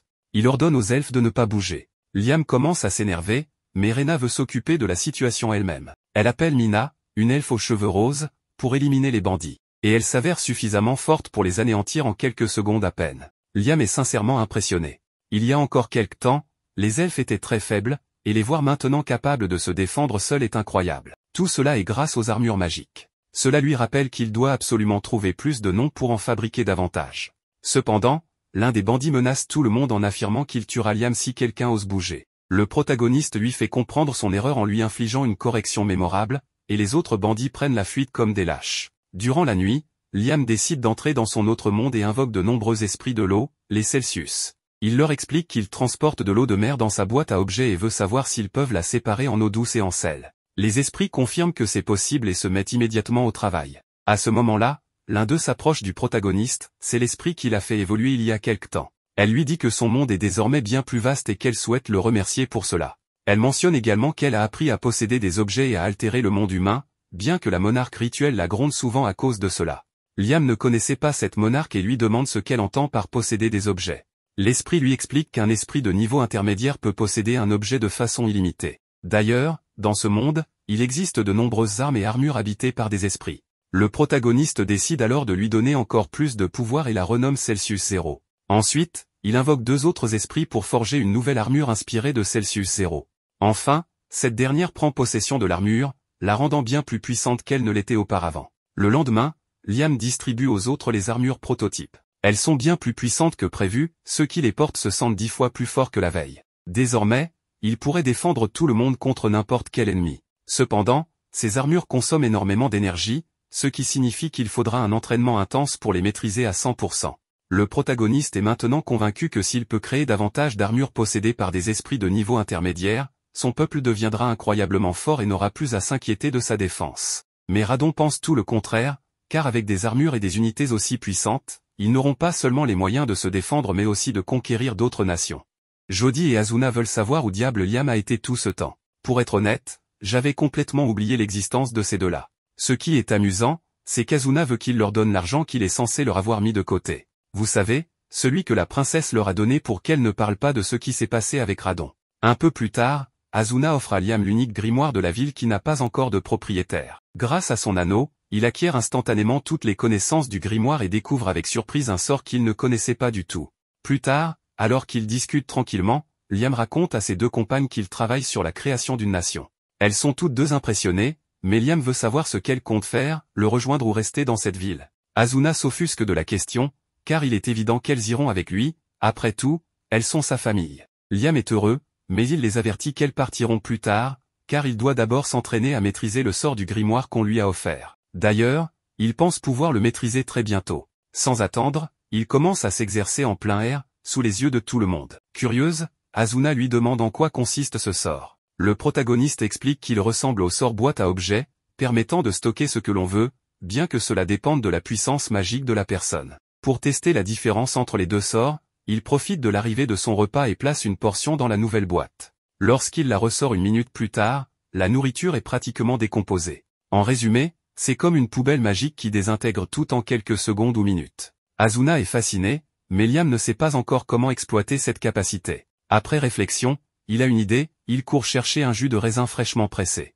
Il le mélange avec une levure dans la nouvelle boîte, et après un moment, du vin en ressort. Le protagoniste vient de réaliser un miracle. Il comprend rapidement que cette compétence peut lui ouvrir de nombreuses opportunités, fabrication de vin, sauce soja, cornichons, ou toute autre fermentation accélérée. Un peu plus tard, il décide d'expérimenter, il numérote plusieurs bouteilles et les place dans la nouvelle boîte, une par heure. La bouteille numéro 10 y est restée 10 heures, la numéro 9 pendant 9 heures, et ainsi de suite. Lorsque Jody goûte chaque bouteille, elle découvre que le temps s'écoule dans la nouvelle boîte à raison d'une année par heure dans le monde réel. Après cette découverte, les filles se rendent enfin au village de Liam, où elles se font de nouveaux amis. Le soir, un grand banquet est organisé pour les accueillir, car elles vivront ici désormais. C'est aussi une occasion en or pour Chris et Guy, qui se lancent dans un concours de cuisine. La grande gagnante, Azuna, qui mange sans s'arrêter. Tout le monde profite du repas dans une ambiance chaleureuse, et le plus important, c'est qu'il y a plein de nourriture pour tous. Le lendemain, tout le monde part récolter des fruits afin de produire différentes boissons. Azuna est émerveillée, car elle n'a jamais vu des fruits comme ceux-ci auparavant. Mais rapidement, un autre concours démarre, qui en récoltera le plus. Liam les félicite pour leur excellent travail, ce qui les motive encore plus à en ramasser davantage. Mais Rena les réprimande, elle leur avait dit que dépouiller un arbre de tous ses fruits l'empêchera d'en produire la saison suivante. Soudain, un cri puissant se fait entendre au loin. Liam se précipite pour voir ce qui se passe et aperçoit un homme mort dans l'un d'eux. Après avoir été attaqué par le protagoniste, l'homme s'enfuit, mais bientôt, la victime de la morsure commence à agir bizarrement comme un zombie. Il attaque Guy, mais heureusement, celui-ci parvient à le neutraliser. Personne ne comprend ce qui se passe. Liam utilise son sort de purification et réussit à ramener l'homme à son état normal. Il continue à se poser des questions, mais Jody pense qu'il s'agit d'une infection vampirique. Selon elle, lorsqu'un vampire mord quelqu'un, il en fait un serviteur vampirique, et c'est exactement ce qui vient de se produire. Cette capacité, appelée infection, est normalement incurable, mais Liam semble avoir brisé cette limite. Guy doute que ce soit un vampire, et Chris est du même avis, il fait jour, et un vampire aurait dû se désintégrer sous le soleil. Jody commence alors à suspecter quelque chose de bien plus dangereux, un Dracula. Les Dracula sont des vampires mutants qui n'apparaissent que tous les quelques siècles. Ils deviennent des chefs de meute, renforcent leurs subordonnés et éliminent leurs faiblesses face au soleil. Liam comprend que la situation est critique et qu'ils doivent rassembler autant d'informations que possible. C'est alors qu'un lycanthrope arrive avec un message urgent, une horde de vampires se dirige vers le village. Ils sont plus de 10 000, tandis que le village ne compte qu'une centaine d'habitants. L'écart est gigantesque. Pire encore, les rangs des vampires comptent d'anciens habitants des terres voisines, le lycanthrope a aperçu des orques et des gobelins parmi eux. Grâce à cette information, Jody confirme que l'ennemi est bien un Dracula. Rena précise que les vampires sont généralement une espèce discrète et pacifique, mais le Dracula les a transformés en monstres violents. La menace est plus grande que jamais. Pour l'instant, il faut les éliminer au plus vite avant qu'ils ne finissent par infecter tout le monde et anéantir le village. Le protagoniste fera tout ce qu'il peut, mais il demande à prévenir les villages voisins pour qu'ils évacuent au plus vite. Notre héros ne sait pas exactement comment gérer cette situation, mais un peu plus tard, on l'informe que les villages alentours ne prennent pas cette menace au sérieux. Il pense que c'est une blague ou une folie. D'ailleurs, tous les autres s'agenouillent devant lui. Pour ne rien arranger, l'ennemi fait quelque chose d'incroyable, il parvient à ressusciter tous les vampires qui avaient été vaincus au combat. Le protagoniste sait que l'adversaire est puissant, mais pour l'instant, il félicite l'informateur pour son excellent travail. Maintenant qu'il évalue la situation, il comprend que vaincre Dracula ne sera pas simple. Cependant, grâce à toutes les informations récoltées, il a désormais une petite idée de la manière dont il pourrait combattre cet ennemi. Il est donc temps de l'affronter. Un peu plus tard, on retrouve 5 personnages face aux vampires. En quelques secondes, ils enfilent leurs armures magiques de combat et lancent plusieurs attaques pour éliminer un maximum d'ennemis. Mais ils sont bien trop nombreux. Guy ordonne alors une retraite temporaire. Pourtant, un phénomène étrange se produit, Dracula lui-même semble être là. Liam active immédiatement son sort de téléportation pour s'approcher, puis il l'emmène ailleurs, loin des autres vampires. Dracula ne comprend rien. Le protagoniste lui explique qu'ils sont désormais à 1000 km de leur position initiale en seulement 2 secondes. Liam sait qu'il peut vaincre ce type, mais par précaution, il lui demande s'il ne préférerait pas coexister pacifiquement et devenir son voisin. Dracula refuse catégoriquement et déclare qu'il est désormais inarrêtable jusqu'à ce qu'il ait consommé toutes les espèces inférieures. Liam comprend et passe immédiatement à l'attaque avec sa magie, mais l'ennemi esquive ses sorts et se retrouve derrière lui en un instant, ce qui ne lui était jamais arrivé auparavant. Cet adversaire est bien trop dangereux. Il décide alors d'utiliser sa lance sacrée, mais une fois encore, cela ne lui fait absolument rien. C'est maintenant au tour du vampire d'attaquer. Il tente de transformer Liam en l'un des siens, mais heureusement, notre héros active son illusion et parvient à s'échapper de justesse. Dracula est impressionné de voir qu'un simple gamin maîtrise autant de sorts, mais cela ne l'inquiète pas du tout. Le protagoniste comprend qu'il est en mauvaise posture. Il sait que s'il utilise l'armure de Redon, il n'aura plus d'énergie, ce qui le fait hésiter. Pour l'instant, il continue à lancer toutes sortes de pouvoirs contre son adversaire, mais rien ne fonctionne. Dracula ricane et lui annonce que l'attaquer ne sert à rien, car il est immortel. Il affirme que son existence dépasse les lois de ce monde et qu'étant donné qu'il n'est pas vivant, il ne peut tout simplement pas mourir. Son corps actuel n'est qu'un simple récipient, un objet qu'il utilise pour absorber la force vitale flottant dans l'air. Il explique clairement à Liam que tant que ce monde existera, il sera indestructible. Puis il attaque Liam, qui, en un acte de désespoir, active sa nouvelle boîte. Contre toute attente, il réussit à le capturer. Comme avec la boîte à objets, il peut y enfermer des êtres vivants. Mais puisque Dracula n'est pas vivant, il n'y a aucun problème pour l'y emprisonner. Il ne reste plus qu'à voir combien de temps il pourra tenir à l'intérieur sans absorber d'énergie vitale. 10 heures plus tard, soit l'équivalent de 10 ans dans la nouvelle boîte, il est indiqué que le vampire est entré en suspension animée, incapable de faire quoi que ce soit. On peut donc dire que le protagoniste a finalement remporté la victoire. Le protagoniste est de retour avec ses compagnes, qui veulent savoir s'il a réussi à vaincre Dracula. Il leur répond que oui, mais il s'interroge sur l'état des individus sous son contrôle. Les filles ne savent pas exactement, mais il semble étrange, leur croc tombant comme si de rien n'était. Il semble qu'ils ne soient plus sous l'emprise de Dracula et qu'ils se rétabliront progressivement. Soudain, plusieurs d'entre eux commencent à brûler inexplicablement sous une lumière étrange. Radon explique que c'est la magie de Dracula qui contrôlait leur corps. Maintenant que sa source a disparu, il est probable qu'eux aussi disparaissent. Liam refuse de les laisser ainsi et utilise son sort de purification pour les purifier. Cela fonctionne bien, mais il réalise vite que ce n'est pas suffisant. Radon lui donne un indice sur la manière de surmonter cette situation. Liam décide alors d'invoquer le dragon de métal, l'utilise comme armure et lance un puissant sort de purification sur une vaste zone, sauvant ainsi tout le monde. Toutefois, il s'épuise et finit par s'évanouir. Après un moment, Liam se réveille et se rassure en voyant qu'il fait encore nuit. Cependant, les filles étaient très inquiètes, car il est resté inconscient pendant environ 1 heure. On lui annonce que tout le monde a été sauvé et qu'ils sont maintenant plus tranquilles. Les filles veulent savoir comment il a réussi à émettre cette lumière et à guérir tout le monde. Juste au moment où il allait leur expliquer, Chris surgit pour l'enlacer, soulagé de voir qu'il va bien. Liam en profite pour demander aux autres de rassembler tous les vampires encore en vie, mais uniquement les vampires originaux, pas ceux qui ont été transformés. Il s'avère qu'il n'en reste que très peu. L'un d'eux s'excuse pour ce qui s'est passé et accepte d'assumer toute responsabilité. Liam leur dit qu'il ne les tient pas responsables, car c'est Dracula qui les contrôlait. De manière inattendue, le protagoniste annonce qu'il a un moyen de leur permettre de marcher sous la lumière du soleil, à condition qu'ils rejoignent son peuple. Il leur précise aussi qu'ils devront lui obéir et éviter tout conflit. Il ne les forcera cependant à rien. Comme toutes les autres espèces ont accepté de rejoindre son peuple, cela semble une bonne idée pour les vampires, qui acceptent immédiatement. Ils font désormais partie du royaume de Liam. Le protagoniste décide alors d'utiliser son pacte familial, mais il précise qu'il l'a amélioré, comme il l'a fait avec son armure sacrée. Il utilise maintenant sa magie de pacte de haut familier, et l'un des vampires qu'il a transformé en noble, est rebaptisé Alucard. Ce dernier peut désormais supporter la lumière du soleil. 4 jours plus tard, Dracula disparaît complètement. Ce pauvre type s'est fait humilier par un gamin et un cube. Pendant ce temps, d'autres personnes s'inquiètent du fait qu'un simple humain ait pu vaincre Dracula, car ils comptaient utiliser cette menace comme excuse pour mobiliser leurs troupes. Le chef moustachu réalise que ce n'est pas le pire problème. Il considère Liam comme un monstre déguisé en humain, car ce dernier a lancé de nombreux sorts en même temps et possède en plus la puissance d'un dragon. Il décide donc de le surveiller en permanence afin de trouver un moyen de s'emparer de ses terres. De son côté, Liam est exténué. Grâce à son sort, il a conclu 10 000 pactes avec les monstres de la Terre promise, mais le plus dur pour lui, c'est de devoir leur trouver des noms. 2 Slim, appelés Slimmy et Slimou apparaissent alors. Le village de Liam se développe rapidement, au point de bientôt devenir une véritable ville. De plus, Rena a perfectionné ses connaissances en architecture et a été nommé chef des constructions. Les trolls patrouillent dans la Terre promise, tandis que Chris et les lycanthropes s'occupent de la chasse et de l'approvisionnement en nourriture. Chacun joue un rôle clé. Soudain, Guy arrive pour informer Liam que des humains se trouvent à proximité. Ils se présentent comme des marchands de Kistador et demandent une audience avec le roi de cette nation.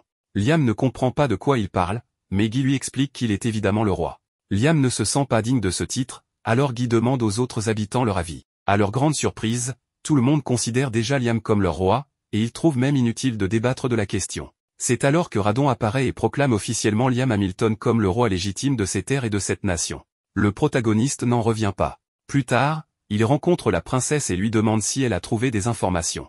Elle répond que malgré ses recherches sur le royaume de Jamil, elle n'a rien découvert, mais elle sait que le roi et ses ministres cachent quelque chose. Il est évident qu'ils veulent s'emparer de ces terres. Liam sent qu'il y a un mystère derrière tout cela et demande à Redon son avis, mais ce dernier n'en a aucune idée. Pour le moment, il n'y aura pas plus de discussion sur le sujet. Ainsi, le protagoniste retourne dans son village, mais il demande à Scarlett si elle veut l'accompagner. Elle refuse pour l'instant, car elle veut essayer d'obtenir plus d'informations. Le protagoniste interroge alors le dragon sur ce qu'il cache. En réalité, il est resté silencieux un moment plus tôt, n'ayant rien dit, ce qui sous-entend qu'il a préféré se taire plutôt que de mentir, puisque les dragons ne mentent jamais. Radon remarque que la perception de Liam n'est pas celle d'un enfant de 12 ans, et le protagoniste garde également le silence à ce sujet. Le dragon leur fait remarquer qu'ils ne sont pas si différents en réalité. Radon demande alors au protagoniste de se rendre dans la pièce où se trouvait le radon de métal et de remplir l'espace de pouvoir magique. En faisant cela, un escalier secret se débloque, menant à une nouvelle salle qui lui donne une sensation similaire à la Magicpedia. Radon lui explique qu'il s'agit d'un système de stockage, contenant en d'autres termes des sorts et des connaissances rares. Radon raconte que, tout comme les PM collectionnaient des objets brillants, les dragons ont une tendance similaire. C'est pourquoi le nid d'un dragon regorge de sorts anciens et interdits. Le protagoniste ne peut cacher son excitation en entendant cela, mais Radon précise que cette salle contient seulement le premier sceau. Plus le protagoniste augmentera son pouvoir magique, plus les autres sceaux se briseront.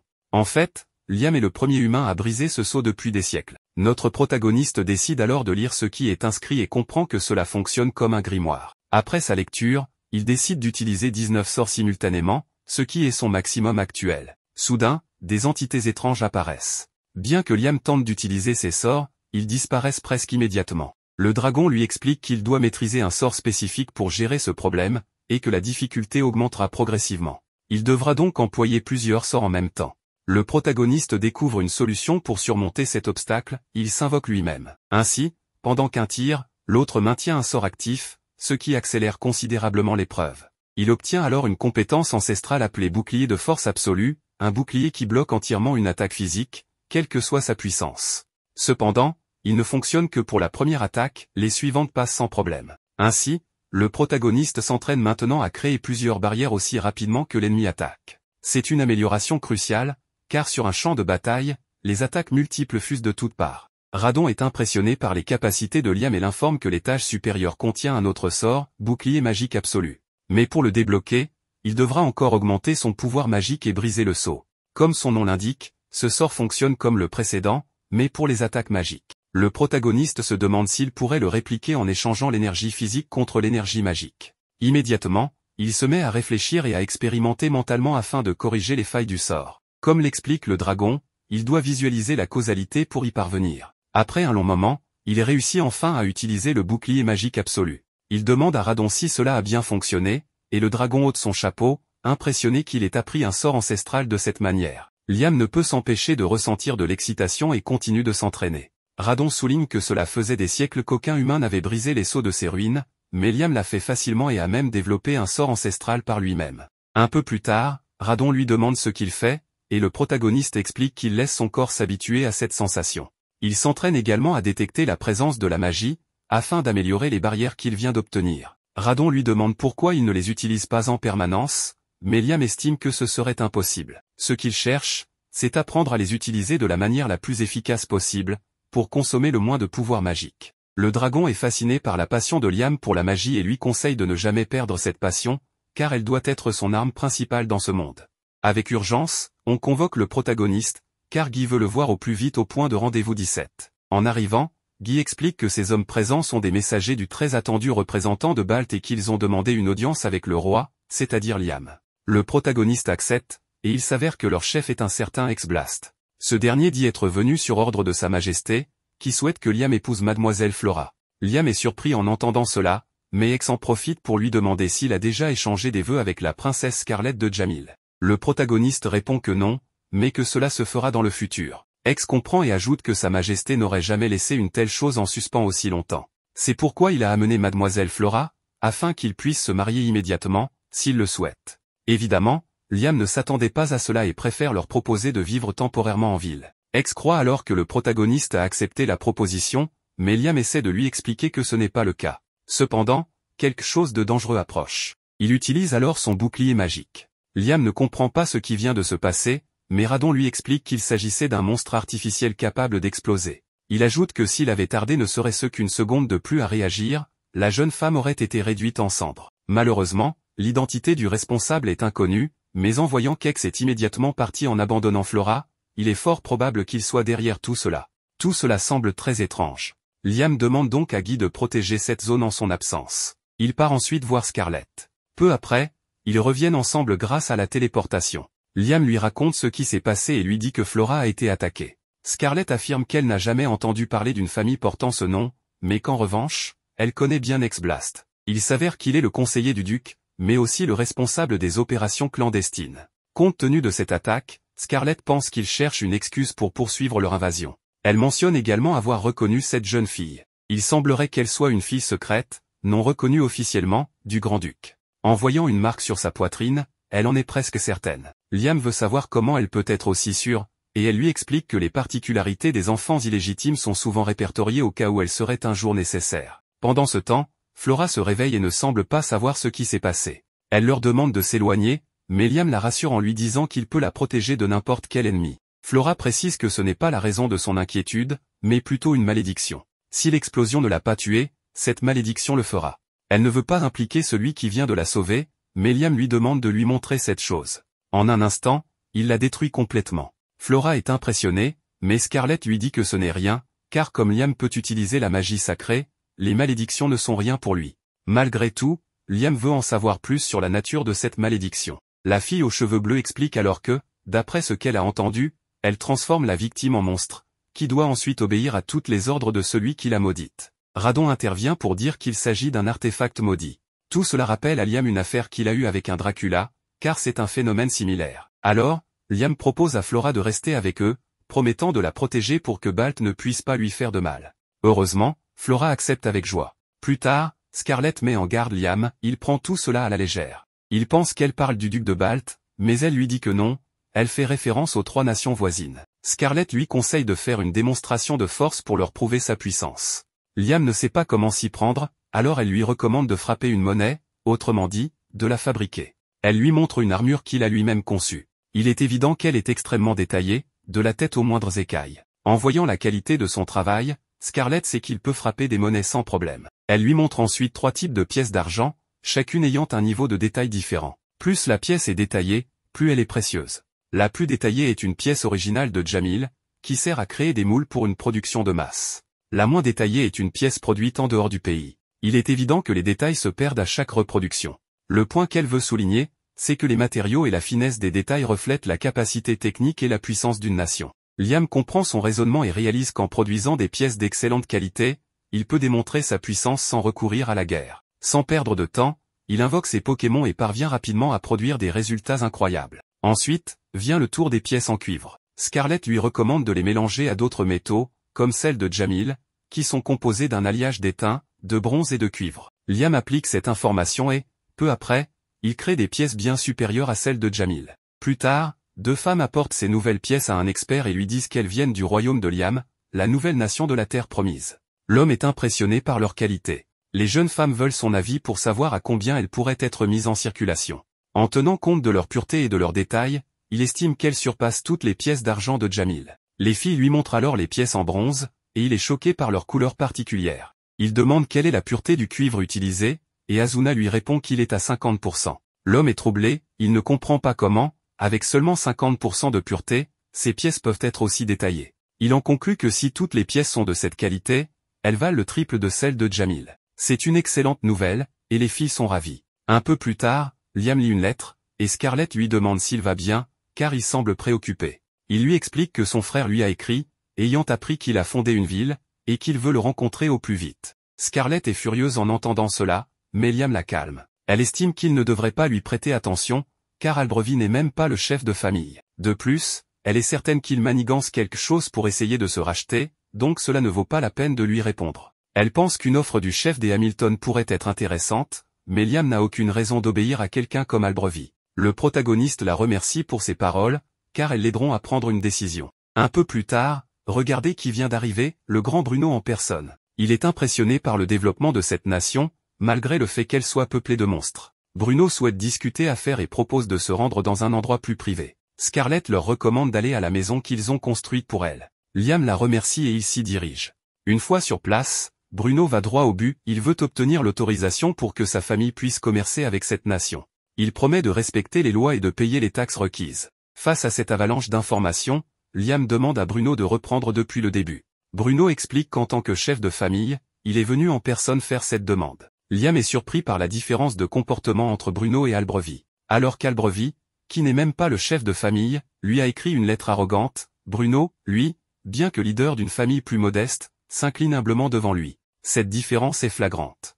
Liam accepte donc sans hésitation. Bruno est ravi, et Liam aussi, car il a toujours été un bon frère et ami. Liam contacte Scarlett par télépathie pour lui demander conseil. Elle lui recommande de traiter Bruno avec respect, lui accorder des taxes raisonnables et lui fournir une base d'opération en ville, et être froid et distant avec Albrevi et les Hamilton. Une fois l'accord conclu, Bruno prend congé. Scarlett est impressionnée par son comportement. Il est poli, raisonnable et possède un grand potentiel. Liam acquiesce, il a toujours été ainsi. Radon commente que Bruno est admirable. Parti de rien, il est devenu chef de famille malgré son humble origine. Son statut et ses responsabilités l'ont forgé en bien.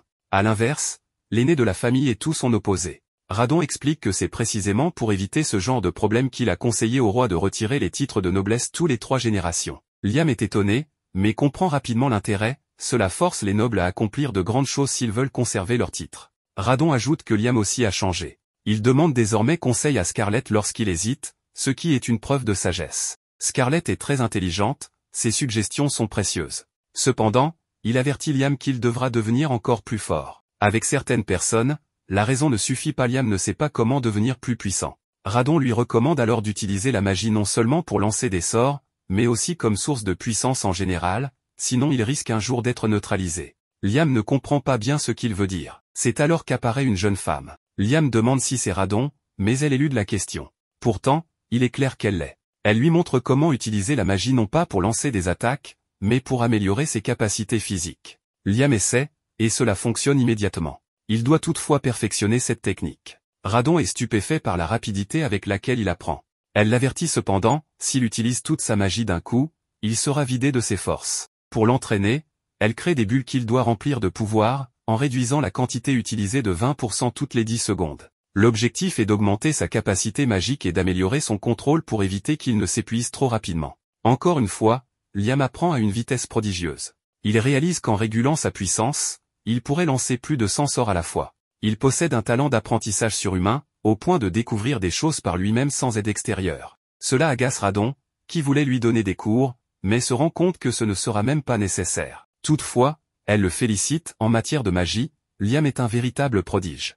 Le protagoniste a continué à s'entraîner au contrôle de son pouvoir magique avec Radon et il est maintenant presque capable de le focaliser complètement. À ce moment-là, Radon lui dit qu'il est prêt pour la phase suivante, mais il doit entrer à nouveau dans Liam avant de ressortir. D'accord, dit comme ça sonne très bizarre, je sais, mais le dragon explique au protagoniste qu'il comprendra ce qu'il a fait une fois la prochaine phase terminée. Il lui donne une corde de lumière pour jouer à un jeu de tir à la corde. Maintenant, il lui demande d'essayer de tirer dessus, mais le protagoniste n'y arrive pas. Cela s'explique par le fait que c'est un tir à la corde basé sur le pouvoir magique, et non sur la force physique. Le protagoniste comprend que la priorité est d'égaler son pouvoir magique à celui de Radon en utilisant la corde comme médium. Grâce à cet exercice, il apprend à mesurer le pouvoir magique de quelqu'un d'autre. En se concentrant davantage, Liam remarque qu'ils ont exactement la même quantité de pouvoir magique. Ce qui n'a aucun sens pour lui, car il pensait que Radon en possédait bien plus. Le dragon lui explique que lorsqu'il est entré dans son corps, il a laissé une partie de son pouvoir magique derrière lui.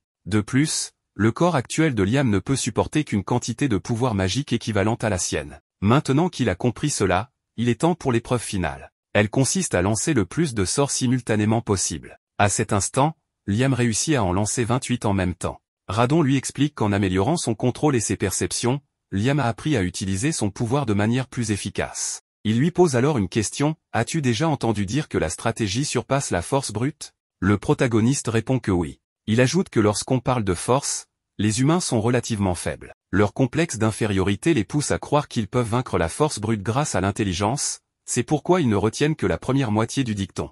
Mais Liam a progressé uniquement grâce à la force brute, et Radon l'a aidé à l'optimiser. Selon lui, force et intelligence sont égales, car aucune n'est supérieure à l'autre. Le protagoniste comprend enfin le message et décide de prendre en compte ces deux éléments à l'avenir. Maintenant que la ville s'est considérablement développée, Liam organise des réunions pour tout gérer au mieux. Rena lui informe que la zone nord est terminée et qu'elle construit également un palais pour lui. Mais elle lui fait remarquer qu'ils ont besoin d'eau et de sel, et que c'est à lui de les obtenir. Liam n'y voit aucun problème, mais Azuna se demande comment il peut les obtenir aussi facilement. Il leur explique qu'il se rend directement à la mer pour récupérer de l'eau salée, ce qui lui permet de régler deux problèmes à la fois. Cependant, Azuna pense qu'il devrait y avoir une autre méthode. Jody est d'accord avec elle, chaque citoyen devrait pouvoir obtenir ses ressources par lui-même. De plus, ce n'est pas logique que le roi s'occupe de ce genre de tâches. Tout le monde partage cet avis, alors Liam promet de trouver une solution. Scarlett, via le protagoniste, demande à Radon s'il existe un endroit dans la terre promise où l'on pourrait trouver du sel gemme. Radon répond qu'il devrait y en avoir au sud-ouest de la ville. Comment le sais-tu ? Demande Liam. Parce que les moutons et le bétail ont tendance à se regrouper dans cette zone. Comme ces animaux aiment lécher du sel, il y a de fortes chances qu'il y en ait là-bas. Après la réunion, Azuna pense qu'avoir une mer serait incroyable, car cela leur permettrait d'avoir directement accès à l'eau salée. Scarlett explique que s'il n'y a pas de mer ici, c'est à cause du dieu dragon. Autrefois, cet endroit était relié à l'océan, mais lors de la guerre des trois dragons, le dieu dragon a envoyé une immense masse de terre dans la région qui est aujourd'hui connue sous le nom de Palta, modifiant ainsi le paysage tel qu'on le connaît aujourd'hui. Liam rapporte à Radon qu'Azuna pense que ce serait bien d'avoir un océan. Il réfléchit à un sort pour y parvenir, mais cela nécessiterait de modifier une énorme quantité de terrain et il n'a pas assez de pouvoir magique pour cela. Il demande donc à Radon s'il peut lui prêter une partie de son pouvoir, mais le dragon refuse. Tu devrais essayer de faire quelque chose, mais qui soit à ta portée. Un peu plus tard, on retrouve Liam avec Azuna et Scarlett près d'un lac d'eau salée. Grâce à Gnome, son esprit de terre, il a pu modifier le terrain pour y stocker l'eau et même créer une plage. Azuna se demande si le lac pourra rester ainsi, car il risque de s'assécher avec le temps. Liam lui explique que c'est impossible, car le lac est en permanence connecté à l'océan grâce à sa boîte à objets. Azuna est impressionné, car cela signifie que peu importe la quantité d'eau utilisée, le lac se remplira toujours automatiquement. Scarlett est fascinée par le talent de son maître, tandis qu'Azuna a une idée, ça serait génial de pouvoir nager ici. Le temps est parfait pour en profiter. Scarlett la regarde avec scepticisme, tu veux vraiment utiliser un endroit aussi magnifique, créé par Liam, juste pour nager? Mais après qu'Azuna lui ait murmuré quelque chose à l'oreille, Scarlett change immédiatement d'avis. Elle part alors prévenir tout le monde, et peu après, une immense foule de filles en maillot de bain est prête à profiter du lac. Et c'est ainsi que la ville obtint son premier espace de détente aquatique. Liam se sent submergé par la beauté des lieux et des personnes qui l'entourent, à tel point qu'il a du mal à respirer tranquillement. Un peu plus tard, tout le monde se met à jouer au volley, mais les filles estiment que c'est injuste si Liam utilise sa magie de renforcement physique. Après quelques courses et baignades, il avoue à Radon qu'il est épuisé, non seulement à cause du jeu, mais aussi en raison des paysages incroyables qu'il a vus aujourd'hui. Il ne s'attendait vraiment pas à cela. Le lendemain, Liam surprend Scarlett en train de recevoir de mauvaises nouvelles. Elle lui annonce que la région des îles, à Jamil, souffre d'une grave sécheresse. Comme il s'agit de la terre natale de sa mère, elle est naturellement très préoccupée. Liam pense que si le problème est uniquement un manque d'eau, ils peuvent en fournir. Scarlett lui demande comment, et il explique qu'en utilisant Celsius, ils peuvent transformer l'eau de mer en eau potable et la transporter grâce à sa boîte à objets et la téléportation. Elle comprend, mais veut savoir pourquoi il ferait tout cela. Liam répond qu'en tant que voisins, ils doivent entretenir de bonnes relations, et que c'est une excellente opportunité pour cela. Il désigne Scarlett comme son envoyé pour proposer cette aide au roi de Jamil. Radon trouve ce geste excessivement généreux, mais Liam lui rappelle que force brute et stratégie vont de pair. Il évoque la création de la monnaie sur les conseils de Scarlett, non seulement pour démontrer ses capacités de manière intimidante, mais aussi pour prouver qu'il peut les mettre au service de la coopération. Radon est satisfait, car il voit en Liam un roi sage qui commence à le prouver. Pendant qu'il s'occupe du traitement de l'eau, Liam perçoit une fluctuation dans les émotions de Radon et devine qu'il veut lui dire quelque chose. Le dragon exprime ses doutes, et s'ils aidaient ces gens en vain, Liam cherche à comprendre et Radon explique que, bien qu'aider des victimes de catastrophes naturelles soit une bonne décision, tous les dirigeants ne prennent pas les meilleures décisions. Plus une personne a un statut élevé, plus son orgueil interfère avec son jugement, la poussant parfois à faire des choix irrationnels. Liam réalise alors qu'il n'avait jamais vraiment réfléchi à cela. Radon lui rappelle son propre frère, Albrevi, et Liam commence à se demander si le roi de Jamil pourrait lui ressembler. Mais Radon lui donne un avertissement, les grands services ont toujours un grand prix. Il ne reste plus qu'à voir comment la situation évoluera. Quelques jours plus tard, Scarlett informe Liam que le roi de Jamil a refusé leur aide, affirmant que son royaume pouvait gérer la catastrophe par lui-même. Liam demande s'il a précisé comment il comptait s'y prendre, mais Scarlett répond qu'il n'a donné aucune explication. En attendant, la population fuit vers les régions voisines, et c'est là que l'aide est envoyée. Cependant, ils ne peuvent pas acheminer autant d'eau qu'avec sa boîte à objets et la téléportation. Radon suggère alors de provoquer la pluie. Liam, surpris, apprend qu'il existe des sorts de haut niveau permettant de manipuler le climat. Il le remercie pour l'information, mais estime que ce n'est pas encore le moment d'utiliser ce type de magie. Faire tomber la pluie serait un acte de force brute, alors qu'il faut plutôt user de stratégie. Le lendemain, Liam rencontre son frère Bruno, qui est maintenant un noble de Jamil. Il lui demande si, là-bas, les nobles s'impliquent dans la gestion des catastrophes naturelles. Bruno confirme, expliquant que c'est un moyen de préserver le prestige de leur famille. Devant cette réponse, Liam décide de contourner le refus du roi. Il produira de l'eau et la remettra à Bruno, qui se chargera de la distribuer. Il mettra tous les moyens à sa disposition pour faciliter cette mission. Plus tard, Guy informe Liam que des émissaires ont été envoyés dans plusieurs régions et qu'ils inspectent également la route prévue pour le mariage de la princesse. Guy demande quoi faire de cette information, mais Liam s'en moque. Il ordonne simplement de les laisser tranquilles tant qu'ils ne font rien de suspect. Liam envisage d'envoyer un clone à Ezzy, mais il veut que cela passe inaperçu. Il tente de modifier son apparence, mais le résultat est pire que prévu, il attirerait encore plus l'attention. En essayant une simple queue de cheval, il découvre que son clone copie exactement son apparence au moment de l'invocation. De plus, il comprend que tout ce qui arrive à son clone disparaît avec lui, même une coupe de cheveux ratée. Poussant cette réflexion jusqu'à une conclusion totalement absurde, Liam décide de faire évoluer son clone. Celui-ci prend alors l'apparence d'Amelia, sa chanteuse préférée. C'est un rebondissement totalement ridicule, mais en prime, le clone peut utiliser la même boîte à objets que lui. L'eau sera ainsi transportée en toute discrétion, sans que personne ne devine qu'il s'agit en réalité de Liam. Le protagoniste nous informe que les relations avec d'autres régions ont beaucoup dynamisé la ville. Les monnaies sont en circulation et, avec Bruno, il a commencé à commercer avec les nations voisines. Étant entouré par 3 nations, ils deviendront bientôt un centre commercial. Pendant ce temps, la situation de Kistador à Jamil reste mauvaise, mais le protagoniste vient de se rendre compte qu'il est sous surveillance depuis quelque temps. Un peu plus tard, il croise ces 2 dangos qui veulent jouer avec leur maître. Il n'a rien contre cela, mais il remarque à quel point ils sont sales. Après s'être lavé, il observe l'état du terrain et décide de prendre certaines mesures pour améliorer la situation. Ainsi, peu après, on peut voir de nombreux hommes travailler, y compris Liam lui-même, car il veut paver la zone. Radon lui explique qu'il existe 3 façons de paver, avec des pierres, des briques, ou un matériau spécial qui fond et s'adapte au sol. Liam s'intéresse particulièrement à ce dernier, et Radon lui explique que les humains l'appellent sol inflammable. Cette découverte enthousiasme le protagoniste, car il pense que la magie y est impliquée. Les petits travailleurs ont terminé d'excaver le sol, mais Radon remarque que la profondeur est importante, comparable à celle de la grande avenue de Jamil, où les soldats marchent en direction du palais après une victoire. C'est une rue luxueuse, inaccessible à la plupart des gens, et Liam comprend pourquoi ces ouvriers sont si impressionnés par le projet. Une fois que Guy a terminé la préparation du matériau, le protagoniste ordonne de le verser sur le sol jusqu'à ce qu'il dépasse légèrement. Ensuite, il invoque ses salamandres de feu. Après un certain temps sous haute température, la surface est complètement pavée, laissant les spectateurs ébahis. Maintenant, le protagoniste veut faire de même pour les routes extérieures. Il raconte à Radon une anecdote de sa vie passée, il voyait souvent un marchand passer à une heure précise,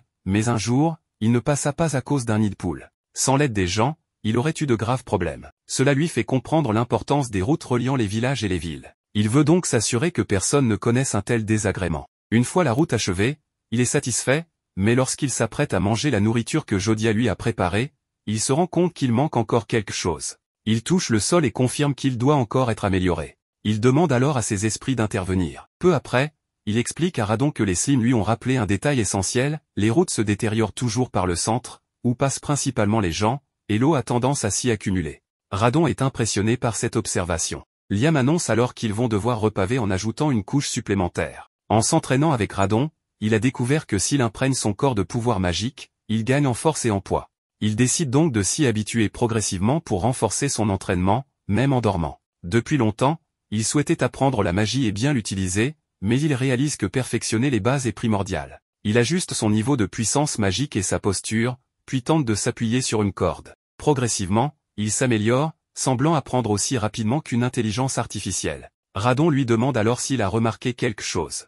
Liam ne comprend pas immédiatement, mais en observant la situation, il perçoit des différences subtiles dans la magie environnante. Radon explique que chaque personne possède un pouvoir magique influencé par son alimentation et son mode de vie, entraînant de légères variations dans les ondes de leur énergie. Le protagoniste active une compétence de détection magique et découvre que des personnes des 3 nations voisines sont présentes dans sa ville. Cela l'inquiète, mais Radon le rassure, elles ne savent pas qu'il peut les détecter. Néanmoins, Liam pense que si ces 3 nations l'espionnent, ce n'est pas bon signe. Il se rend immédiatement auprès de Scarlett pour évaluer la puissance militaire de Jamil, Balt et Kistador. Elle lui explique que toutes les nations s'espionnent mutuellement, mais qu'en cas d'intervention, Jamil et Balt peuvent mobiliser 20 000 hommes chacun, tandis que Kistador peut en déployer environ 50 000. Si les 3 nations attaquaient sa ville, la situation serait critique. En effet, elles peuvent doubler leurs effectifs si nécessaire, et Liam ne dispose que de 10 000 hommes, y compris ceux qui ne combattent pas. Même avec des armures magiques, il doute que ses forces puissent s'en sortir indemnes.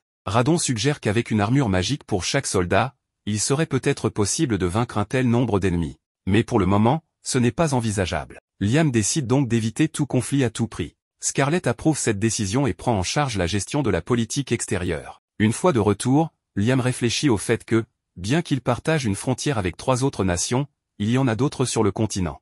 Il ne serait donc pas surprenant que d'autres décident aussi d'attaquer. Radon le félicite pour son intelligence et, en réponse, le protagoniste étend son champ de détection magique à une portée beaucoup plus large. Soudain, il ressent une magie étrange. Il se dirige immédiatement vers ses travailleurs, leur demande de s'éloigner et fait creuser une ligne droite par ses petits champignons.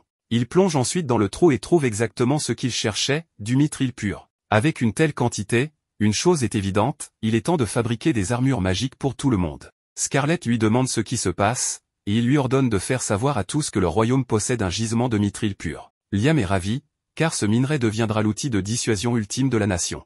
Quelques jours plus tard, les travaux de pavage sont mis en pause pour se concentrer sur l'extraction du précieux métal. Rena lui indique qu'avec une quantité aussi absurde de mithril, il pourrait produire des milliers d'armures magiques sans problème. Plus tard, le protagoniste transforme le mithril en lingots, mais il réalise alors qu'il ne pourra pas reprendre les travaux de pavage avant un bon moment. Rena s'excuse du manque d'efficacité de son groupe, mais Liam se souvient soudain que les elfes savent utiliser la magie. Rena confirme que c'est vrai, mais précise que, même si elles ont passé un pacte avec lui, elles n'ont pas de grimoire. Liam se rappelle alors qu'apprendre un sort nécessite un grimoire et beaucoup de temps de pratique. Il ne peut évidemment pas prêter sa magipédia à tout le monde, mais Rena mentionne qu'il serait incroyable de pouvoir fabriquer des grimoires d'apprentissage.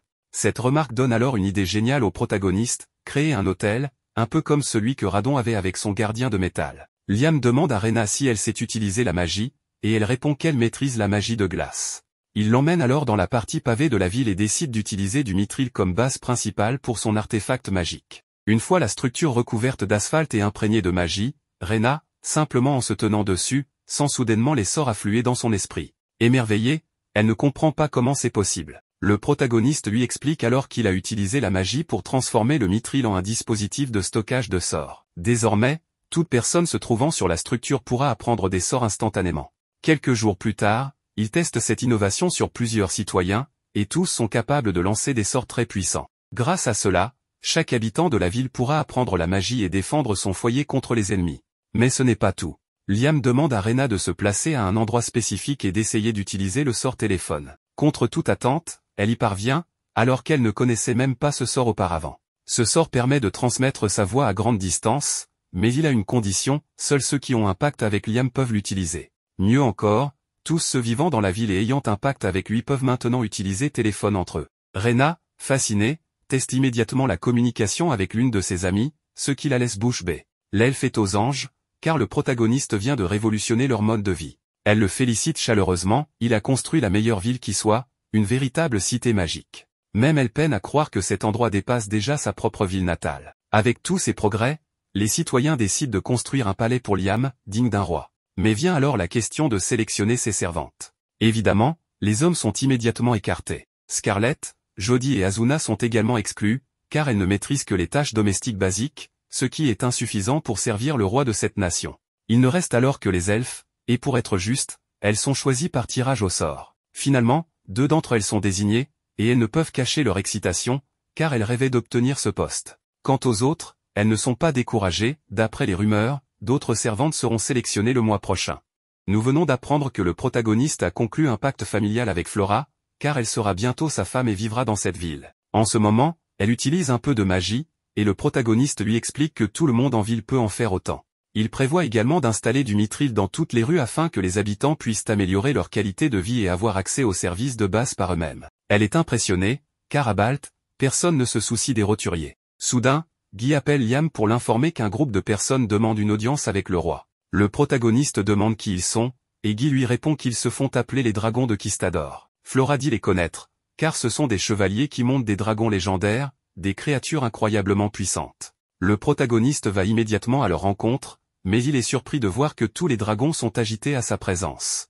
Radon lui dit qu'il ne s'agit que de simples lézards qui prennent peur face à lui et se mettent en position défensive. Une femme se présente alors à Liam, Sheila, la 19e princesse de Kistador. Elle va droit au but et le défie en duel. Il ne comprend pas pourquoi, et elle lui explique que c'est sa façon de faire pour mieux comprendre quelqu'un. En résumé, elle ne semble pas mauvaise, mais elle veut tester le protagoniste pour voir s'il est digne d'une alliance avec Kistador. En entendant cela, Liam comprend qu'il n'a pas le choix, car il n'a encore aucune alliance avec les 3 nations voisines, et en obtenir une première pourrait être bénéfique. Il accepte donc le duel, qui commence immédiatement. Sheila disparaît subitement, alors le protagoniste active plusieurs barrières de protection autour de son corps. Elle est surprise de voir qu'il peut se protéger contre les attaques physiques et magiques. Cependant, il ne parvient pas à la voir, et elle lui lance une attaque puissante de nulle part. Heureusement, il parvient à l'esquiver. Radon lui explique que l'arme de Sheila est une épée magique et que son attaque ne relève ni de la magie ni du combat physique. Sheila pense avoir gagné, mais Liam lui prouve le contraire. Même s'il ne peut pas la voir avec ses yeux, il a utilisé une brume magique pour la détecter. Si la brume bougeait dans une direction, cela signifiait qu'elle se déplaçait par là. Simple mais efficace. Sheila reconnaît alors la force du protagoniste, réalisant que son pouvoir et son intelligence pourraient faire de lui le premier mage de Kistador. Elle admet que son défi n'était qu'un test et décide de discuter plus sérieusement avec lui. Liam l'emmène avec un sort de téléportation, ce qui l'étonne encore plus. Il lui explique que c'est une capacité qu'il possède grâce au dieu dragon Radon. Une fois assis, il lui demande de quoi elle veut parler. Elle lui propose un pacte de non-agression, signifiant que leurs nations seront alliées, mais avec pour seule condition de ne jamais s'attaquer mutuellement. Liam trouve cela trop beau pour être vrai et exprime ses doutes. Sheila s'en rend compte et lui explique qu'elle est venue avec l'intention de préserver la paix. Son royaume a un dicton, ne jamais attaquer le dieu dragon, car ils ont failli disparaître en tentant de le faire une fois. Elle n'a donc aucune intention de répéter cette erreur. En réalité, elle est venue vérifier si Liam possède le pouvoir du dieu dragon, et en voyant la réaction des dragons, elle en est désormais certaine. Elle lui demande de donner une réponse immédiatement. Liam consulte Radon, qui pense que moins ils auront d'ennemis, mieux ce sera. Liam accepte donc l'alliance. Cependant, Sheila lui demande comment s'appelle sa nation. Liam réalise qu'il ne l'a pas encore décidé. À ce moment-là, le dieu dragon apparaît et déclare que la nation s'appellera Liam Radon, en hommage à leurs efforts communs pour bâtir cet endroit. Sheila est sous le choc, et le nom du protagoniste va désormais gagner une renommée démesurée. Après cela, ils continuent à discuter et prévoient de signer officiellement l'accord un autre jour. En sortant, Sheila est surprise de voir que toutes les maisons sont illuminées. Liam lui explique que c'est grâce à un sort spécial. En réalité, il a conçu des routes enchantées qui fonctionnent comme des grimoires pour toute la ville. Sheila ne comprend pas trop, alors il simplifie, il a créé un système permettant à tout le monde d'utiliser la magie dans chaque bâtiment. Pour vérifier, elle entre dans une maison et voit de l'eau apparaître de nulle part. Liam lui explique que lumière, eau et feu peuvent être utilisés dans toutes les maisons sans le moindre problème. Sheila est tellement impressionnée qu'elle n'en revient pas. Liam lui révèle qu'il a découvert une mine de mithril pur, qu'il utilise pour alimenter la magie de la ville. Sheila comprend alors à quel point l'armée de cette nation pourrait devenir puissante. Sheila lui demande s'il possède des manalites, mais il répond qu'il n'en a pas, ne sachant même pas ce que c'est. Sheila lui explique que ces cristaux servent d'engrais, car ils se forment à partir de l'excès de magie généré par l'utilisation des sorts, un peu comme la cire d'une bougie qui fond et devient un déchet. Pour tester cela, Liam lance un sort et démontre qu'il ne gaspille aucune magie grâce à l'entraînement de Radon.